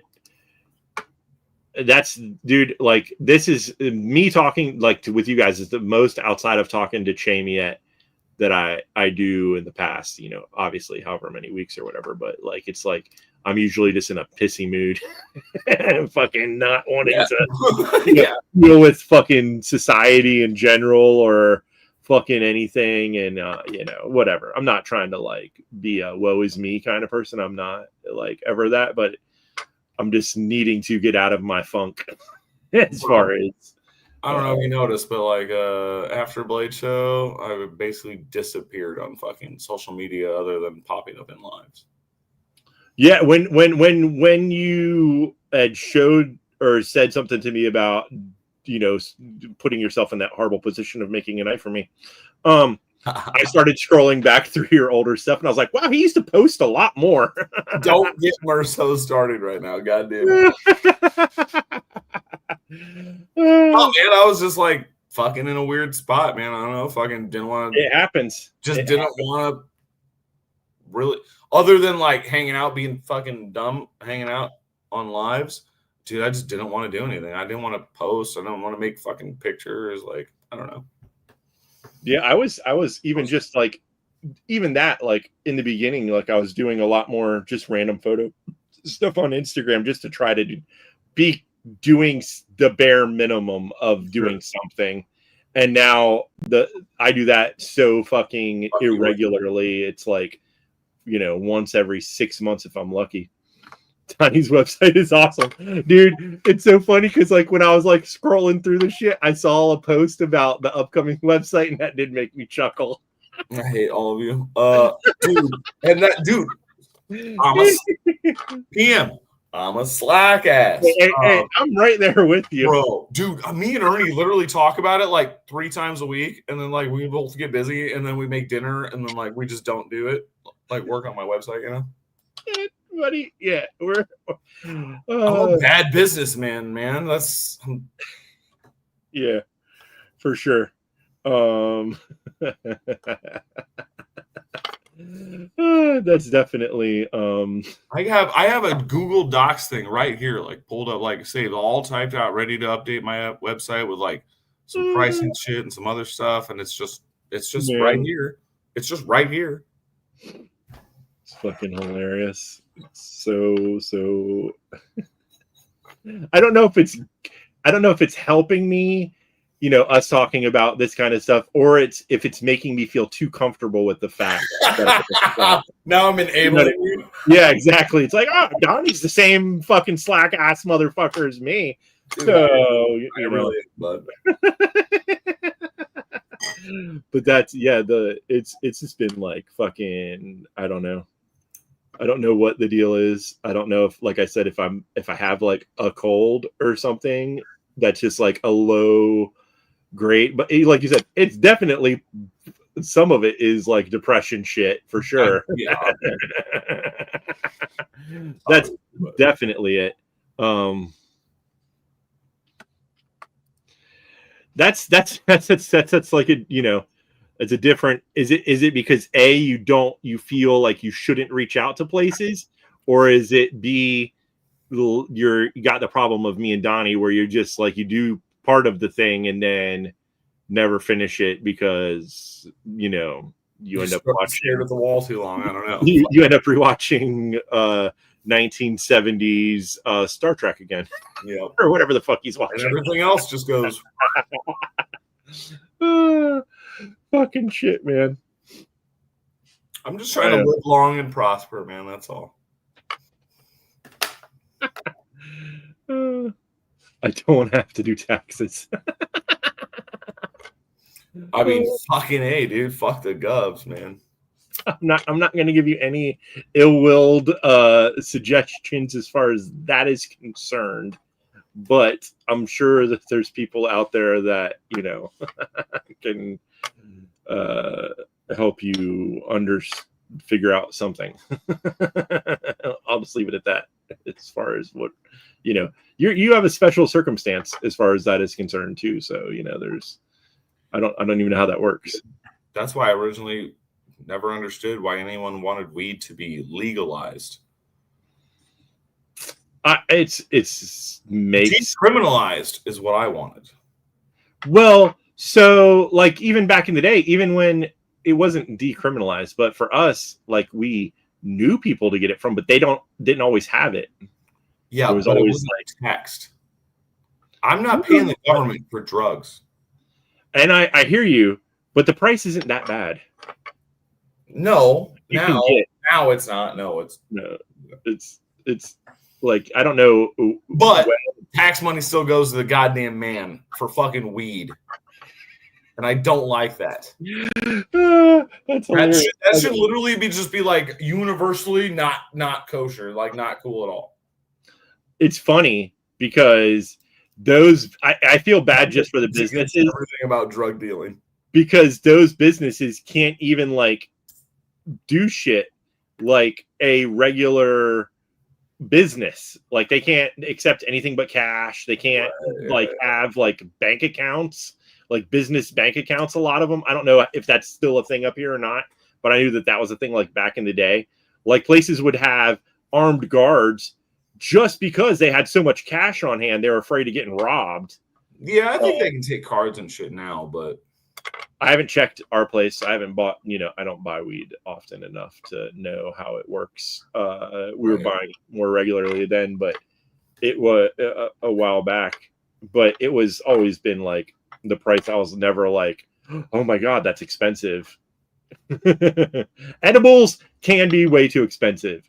And that's just because where we live, I think they have to do them in 10 milligram serving sizes. Ugh. So in order, like you would have to, depending upon how much you want to take of something, you have to eat a lot of them. I just had the homie send me some fucking packs of edibles, and they're all 50 milligrams each. They're banging. That's funny, kind of to me. Never bought weed until the gummies. Is it because people just gave it to you, or did you never just like smoke weed when it was just weed and not like in acute packaging or delivery method? Do you only eat things shaped like gummy bears? How far down this rabbit hole do we need to go? Did you buy weed and crumpled up newspaper from the corner? That was the bag we'd get, man. It was just a piece of crumpled up newspaper. They just tore off some newspaper, threw some buds in there, crumpled it up. That's what you got. Just wasn't into smoking weed. Interesting. Yeah, a lot of places do. They have like way crazier shit. But in Washington, I think I don't know what the number is. Hollow grind on edibles. God damn it. I'll show you. It's very low, whatever it is. I can't remember what the number is. We have some gummies here. And some people can't handle smoking it. Oh yeah, for sure. Yeah, I was just curious. I'm not like trying to be a shit talker or anything. It was just a funny thing to like. I've never. No, yeah, totally. I mean, like, yeah, because I just assumed that everyone smoked weed when they were in high school, or I was possibly younger, like fourth grade. So it's just. I thought that was part of the normal high school experience. Well, yeah, I always thought that too. And then I grew up and I became an adult, and then I found out like I lived like a life that no one else lived, and I was like, "What the fuck were you guys doing? What the fuck were you doing in high school? You weren't partying. You weren't trying to get laid. You weren't doing goddamn thing. What were you doing?" Never touched a drug until you were 23. I had done I can't. That's not a bad thing. Yeah, I'm not talking shit. I went from being. That would almost be kind of fucking rad. Yeah, I mean, I've met people that were like that. They didn't start smoking weed until like way later, I or don't know if I'd be drinking. the psychonaut I am now if I did it that late, but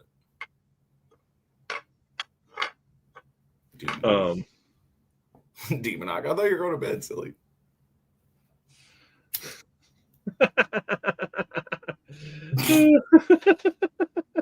That's hilarious. Here's acid. But yeah, I Hey, fucking as long as you were getting laid, that's what I'm talking about. fucking hilarious. But yeah, you know, That actually weirds me out more than kids that didn't smoke weed in high school or drink in high school. Is people that weren't trying to like get naked with somebody else. I don't understand people that weren't trying to get naked with somebody else in high school. Like, I don't care about your preference. If you weren't trying to get naked with somebody, like, what were you doing? Probably playing D&D.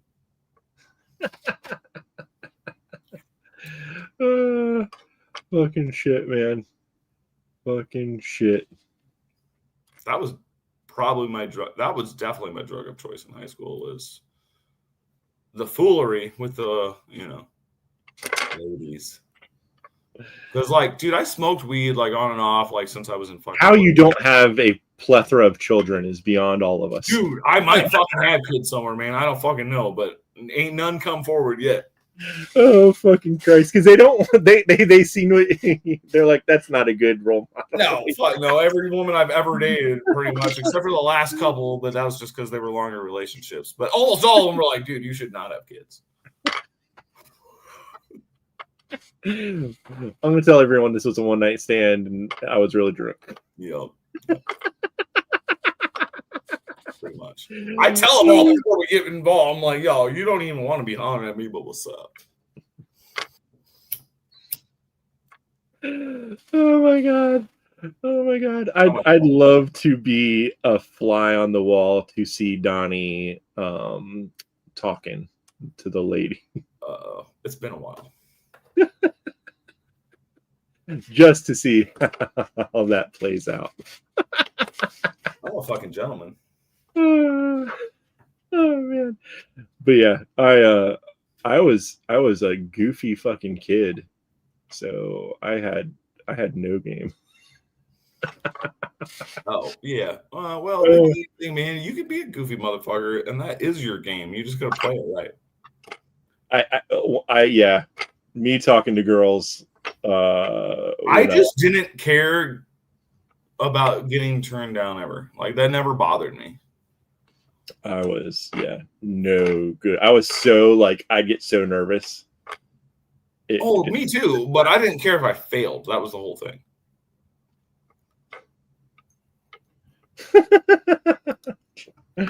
Oh, fucking shit, man. Yeah, man. Whatever your preference. No king shaming here. Well, I mean, there's probably a few I'd shame, but yeah. Yeah, definitely did some. Yeah, definitely. Yeah. But like, not. I wasn't heavy into it in high school. Joe comes in at the oddest point of the conversation. Possibly, I don't know. Maybe not. Who knows? How you doing, Joe? Joe, for those of you who don't know, so Joe, I don't know how long it's been, but he finally made a YouTube video the other day that he posted. So for those people who actually, and it is about a slip joint, so Merceau, go fuck yourself. What the fuck? Oh, that was hilarious. Fucking shit. But yes, go check it out. You know, an aerial. Oh, fucking Christ, man. Fucking shit. That was. It sounded like you dropped it and it hit a microphone. It made like a weird. I was like, wait. Oh my god, man. Oh my god. Fucking shit was ridiculous. I wish I knew what happened. I think. Is this it? I just put shit in fucking stupid pouches and then I lose it. Oh. Uh-oh. Here, we'll just put Master Natural back out here for people to enjoy. I'm an ass man myself. Oh my god. For those of you, well, I guess that doesn't even need context. What? I don't know. I was going to say, for those of you who just joined in, the only person that is Joseph. Good luck. He'll figure it out. Eventually. I don't. Bernie's gonna yell at me for being too loud. Shut up, motherfucker! I'm trying to sleep. Where the hell did shit go? That's the other problem with me, and I've talked about this before, but like getting more knives when I keep losing them just seems fucking some kind of irresponsible. Maybe, I don't know. I don't know if you call it irresponsible or what. I straight up like have searched high and low for some things, and I don't know where the fuck it could be. And it's like, what the fuck did I do with those knives? Well, damn. I know, right? I'm real bad. I need to do like you did, just throw everything in a box, right? It's goddamn right. Who doesn't love the box of knives? Oh my god. The fact that you haven't like shaken that up at some point and then accidentally stuck your hand in there and like something like popped out, like the D10, like it just fucking don't stab yourself when you reach into the box.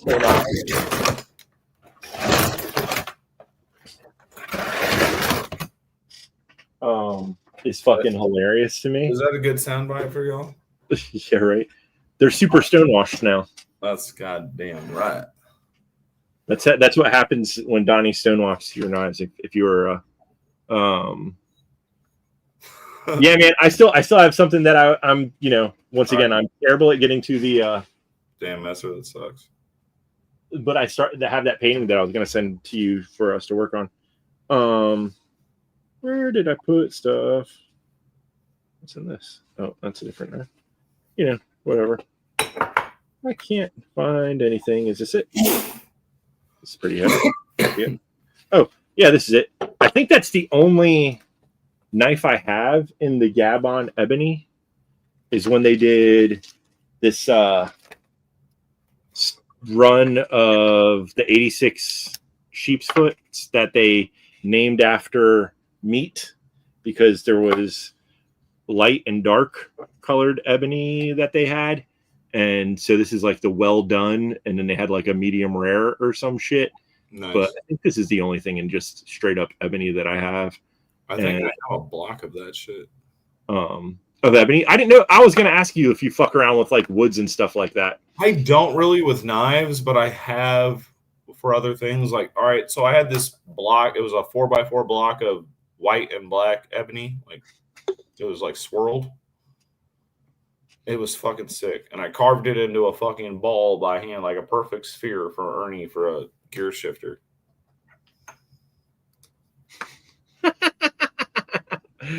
Oh, what a fucking dick. The funny thing is, though, is it's not... I don't think I've ever lost, like, any of these knives, any of the slip joints. Maybe misplaced them here and there, but not the... it's other knives that you would equally make fun of, so whatever.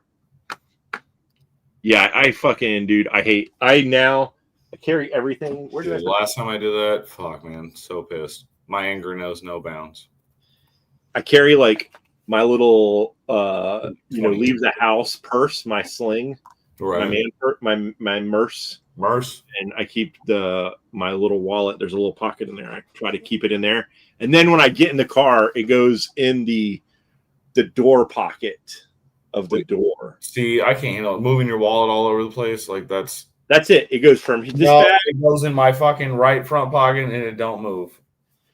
See, I have a knife there, and I don't want to try to reach for my wallet and the knife like pop out or like I don't know. Well, A, pay attention to what the fuck you're doing. B, if somebody tells you to run that cash, you're like, okay, and then you got your fucking knife. Okay, so there's that. But Oh, I'm sorry. Up in Whiteville, you don't get robbed. I'm sorry. no, I didn't. I wasn't saying that. I have never gotten robbed. I know. But Well, some I got some robbed, yeah. some I have some friends that have been like held up and shit. Yeah. Yeah. Shady. Cheers. But what the fuck was I? Where was I going with it? Oh no. Just like up until recently, I always wore skinny jeans. That don't leave a lot of room. Yeah. For trying to stick your hand in the pocket to then grab shit. But recently, I have switched and started wearing a little bit looser pants. The Hardy Boys feel a little better now, yeah. For those of you who care about what I do with my britches.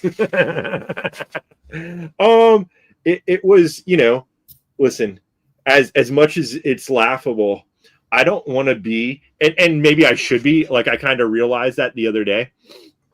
I made a joke. I was like, I'm starting to feel like Steve Buscemi when he's carrying a skateboard. It's like, what up, skater dudes? Like, I'm like closing on 50 and I'm trying to like still not like, maybe that's like when you make fun of your parents, who's like, oh my God, you're my mom wearing her matching socks with her outfits. Hey man, Steve Caballero still fucking shredding. shredding still. So at any rate, I've never wanted to be one of those people that's like stuck in like their heyday time or something. Like you can, like certain people, you see them and they're like, you'll just see a dude and he's like still rocking a Sublime shirt, and it's like, okay, man, we get it. Yeah, like, yeah, that's sad. Yeah, like, I don't want to be that guy that's still like stuck in some time frame. Well, no, you got to keep it fresh. But at the same time, when you have a gray beard and you look like someone's grandpa, it's kind of funny when you're like, hold on, what's old boy's name? Produced for the Beastie Boys and like fucking everybody else. What's his name? Mike Jones? No, produced. No, the guy with the beard. Yeah, I knew you were talking about. Bald head, beard. Yeah, that dude just dresses like a crazy homeless dude. He is a crazy homeless dude, but he's got style. Why can't I think of his fucking name? What's wrong with my brain? I love that. It's Rob something. No, someone with an R. What is his name? Dude, it's like I know who you're talking about. Rick Rubin. Yeah. God damn it! What the fuck? That was hilarious. That was so funny. Because I knew you knew who Rick Rubin was, but I'm just I couldn't get out of my brain. But see, he's not. That dude. Every time I see him, he's like wearing just a loose shirt and got no shoes on. It's not like he's trying to. Yes, he produces music for people who are whatever, but at the same time, Rick Rubin at this point in his life is just fucking Rick Rubin. He's like a separate level, like a rich homeless guy.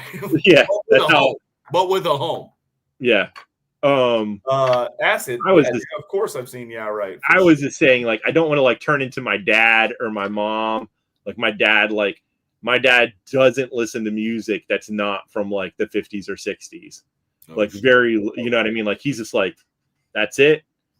That was the peak and it stopped. Yep, that's it. It's like that's his like everything. He still wears clothes that are from a certain dude. If you're peaking, then you ain't learning or growing. Like fuck that. But it is funny. Like I told Chamie, I was like, I feel like fucking Steve Buscemi, like carrying around like, hey, what's up, skater dudes? Yeah, like being a fucking narc at high school or something. That's funny. I was talking about skateboarding last night. Pretty heavy. And I see kids wearing like baggy pants now that are like super young. And I'm like, I was wearing that shit before you were born. Shut the fuck up with that nonsense. Don't look at me like you're fucking cool. I was in Target and I was having one of those moments. Before that, we were shopping and I started just like randomly talking to people, and Chamiette was like getting embarrassed, and so that made me want to do it more. And she's like, so is this it? You've reached that part of your life where you just like start talking to random strangers? I was like, well, the thing is like, how to say my bell bottoms.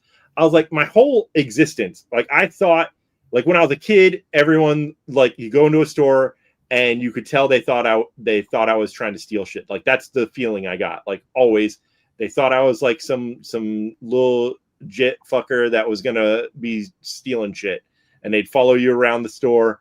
And I thought when I grew up or got older that would stop, and it never fucking stopped. So now what I do is if I see someone and they're acting like that, I just start randomly talking to them about shit. And because people who are usually trying to shoplift ain't trying to be noticed by the people working in the store that much. Right. So I just start talking to them about random shit. And I was like, and so if they're going to look at me like I'm stealing, I'm going to harass them about random shit and just start acting like a goddamn old fool that just has conversations with people they don't know in stores.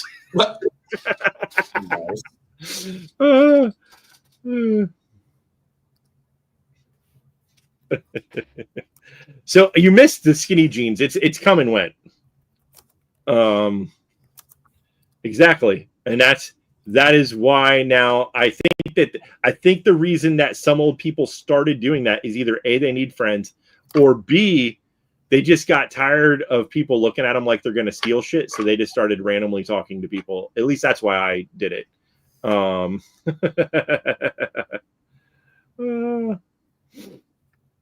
So, I started doing that. And then I was walking through Target when we went to go look at Halloween shit. And I don't remember what I said, but there was another guy in the store that I guess had encountered the same or got the same vibe from some kids that were in the store. Like I'll stand there walking through an aisle, like pushing a cart, and some like young kids walked by and they just looked at me like, why does this old fucker exist or something? Right. And I was like, fucking kids. I was like, no fucking respect for their elders. And I just started like going off on some shit. Not that I have fucking respect for my elders, but I was just like randomly saying this nonsense in the store. And I hear someone laughing. And he's like, I know what you're talking about. I saw those assholes. So then when I see the guy, it turns out to be like some dude that I would probably never talk to in a million years. But evidently these kids were like throwing shade at this dude as well. He was like one of those guys that has like an American flag on 3 out of 4 parts of his body, wearing those like kind of clothes out in public.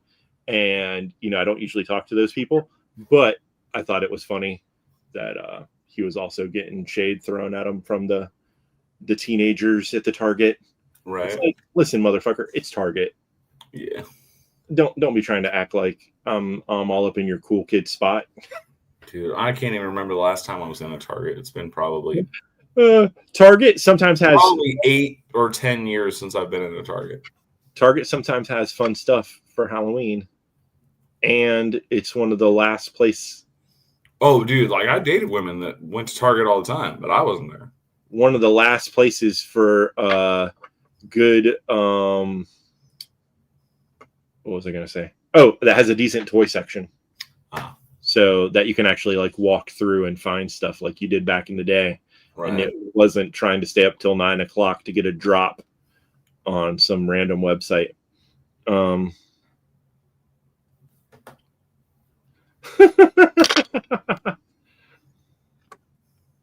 Yeah, I've watched some of that shit from back in the day. On the YouTubes, just randomly came up on my fucking thing, so I watched it. I watch old skate videos all the time, but I watch new shit too. Just not that bullshit like sanctioned Nike like street skate bullshit competition. I watch actual skate videos. Ooh, shots fired for all those people who watch. Straight up shots fired. Fuck those people. That shit is fucking so dumb. Winning a gold medal for doing like a kick flip fucking board slide. Like get the fuck out of here. I totally watched the it's so neuter and disgusting. I totally watched the Olympic skateboarding thing. Oh, that's so gross. So gross. it's not even sick. Like, sure, they're doing tricks and you're performing, but like, dude, you can watch fucking local videos of kids doing gnarlier shit on the daily than that. There was some people that did some pretty insane shit on some of those. As like, far as like, like yes. I forget, like, 360 fucking spinny shit over like big gaps and stuff and shit. Yeah. That were like Well, fucking, I'm not disagreeing with you. Yes, they do some cool ass fucking gnarly shit. However, skateboarding has had like these it's kind of like the knife world, like, just periods of different trends, like, so when I was coming up and like the skateboard videos, that I cherish and shit, all that, Day One Song and Rodney Mullen and all this shit, like, I came from the era where like skateboard videos, they were trying to do the most technical fucked up shit they could possibly do for this line. You know what I mean? And nowadays it's more like, it's kind of cooler nowadays. It's more like overall feel and style and look, again, with complexity a little bit, but like, it's just not the same, dude. Like, people like from like 93 to like 98 were doing some of the most nasty, fucked up technical shit like that's ever been filmed. And now I watch it and I'm like, yes, it was clean, but it's so boring, so I'm just like biased as fuck, you know what I mean? I hear you. I just look at any of that stuff now and I'm like, I'm so old, it looks so painful. Like when I see videos of people, like I saw something where someone took they had their kid at one of those trampoline places you can go to, and they like took their kid and they like tossed their kid towards this thing and it like hit a ball and like fucking nice. It looked like it knocked the kid out, and then fucking I watch those things and I'm like, man, that shit fucking looks painful as fuck. Like, I feel my spine collapsing when I watch. Oh yeah, man, the Bale lot of that. Oh fucking Christ! Oh, it hurts so bad. Oh, fuck me, man. I don't know how I was able to live back in my day. Hell yeah, dude. We built a half pipe in my buddy's backyard. It was sick. Yep. My cousin had a big ass fucking ours was it's fucking ridiculous. It was technically like a 3 or 4 foot vert ramp, but then like the vert was actually like another 4. It was like 3.5 feet of straight wall vert. It's fucking dumb. Yeah, we had a fucking ridiculously. It just kept growing bigger and bigger and bigger. Yeah. They'd fucking go steal fucking plywood or some shit from construction sites and. Yep.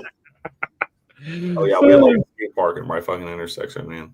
I remember when they made the mistake of shellacking the fucking half pipe because it was Florida and it would rain a lot, so they were like didn't want it. They thought it was going to get like messed up. Right. Shellacked half pipe. Let me tell you what, folks, that is a dangerous hot mess. That's like a fucking ice skating rink, dude.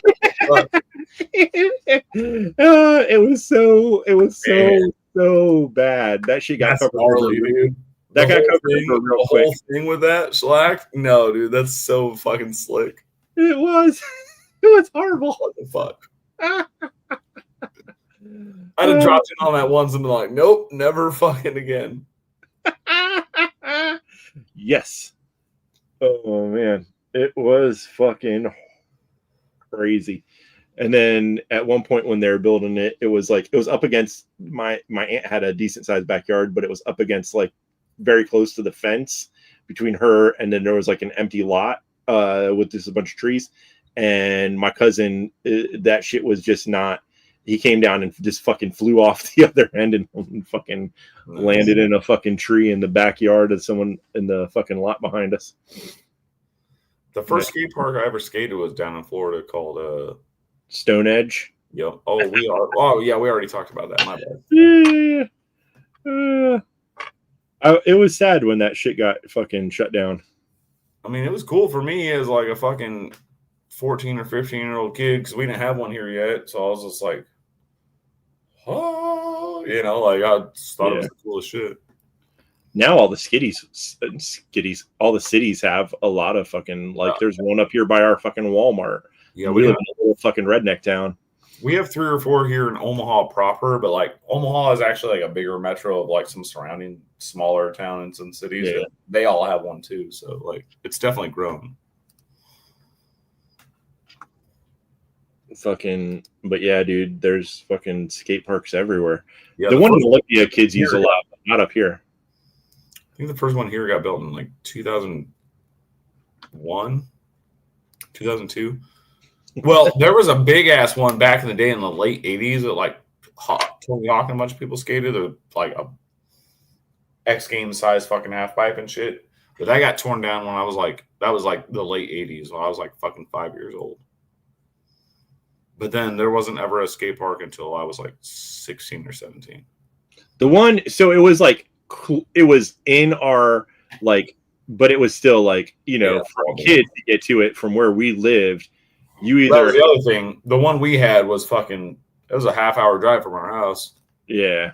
Yeah. So that we lived way, it was at least a half hour from where Stone Edge was. But yeah, but it existed. So, you know, that's cool that it was there. For sure. But then, yeah, like later on, in much later, a lot of cities started putting them in, which was cool. What up, Cheeto? The one over in the city closest to us, though, doesn't. I hardly ever see kids there. Yeah, Master, the parking lot's always better anyway, man. I mean, skate parks are neat, and they were cool when they first came out around here because, like, we'd never seen them, but I'm a street skater, man. We just skated whatever we found. Yeah, schools was what most schools and... yeah, there's a fucking middle school, like, right up the street from me, dude. 90% of my fucking skateboarding life was probably at that goddamn school. So many cool shit there. Gaps, ledges, stairs, rails, fucking everything. The library, people used to skate at the library a lot. That was down the street from where we were at and stuff. There was I could see that. There was never like anyone to fuck with you there. Right. Anything at night. And it was decently lit.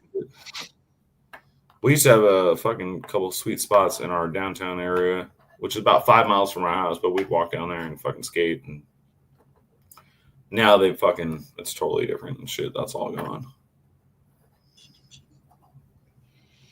I got to although I'll be right back. Right on. Right on. It's getting a little late, so when he comes back, we'll probably be signing off because it's like almost 10:30 and my dumbass hasn't eaten anything yet today. But thanks to all you chapettes, whatever, that are here and hung out while we bullshitted about random nonsense on this glorious fucking Monday. And whatnot. And whatnot. But Joe, yeah, I had got this thing. I went through a part of my slip joint where I didn't hate the tube ladies, but now I wish this was a cap lifter. If this was a cap lifter, this thing would be awesome. And I someday will send this into a place to get it fucking switched out from a stupid. I'm just not a pen blade person. The pen blades do nothing for me. Yeah, man. Yeah, man. It was good to talk to y'all. Thanks for coming by and stopping and hanging out. I'm gonna fucking end this stream before Donnie gets back and he's be like, "What the fuck happened?" And be like, "Fuck you, Donnie. You stupid shit. You're such a fucking dickbag. It's all your fault, you bastard." Yeah. Did you hear any of that when you were gone? Fuck no. Oh, I was saying I was going to end the stream and then blame it on you that something bad happened or something. I don't fucking know. That's true.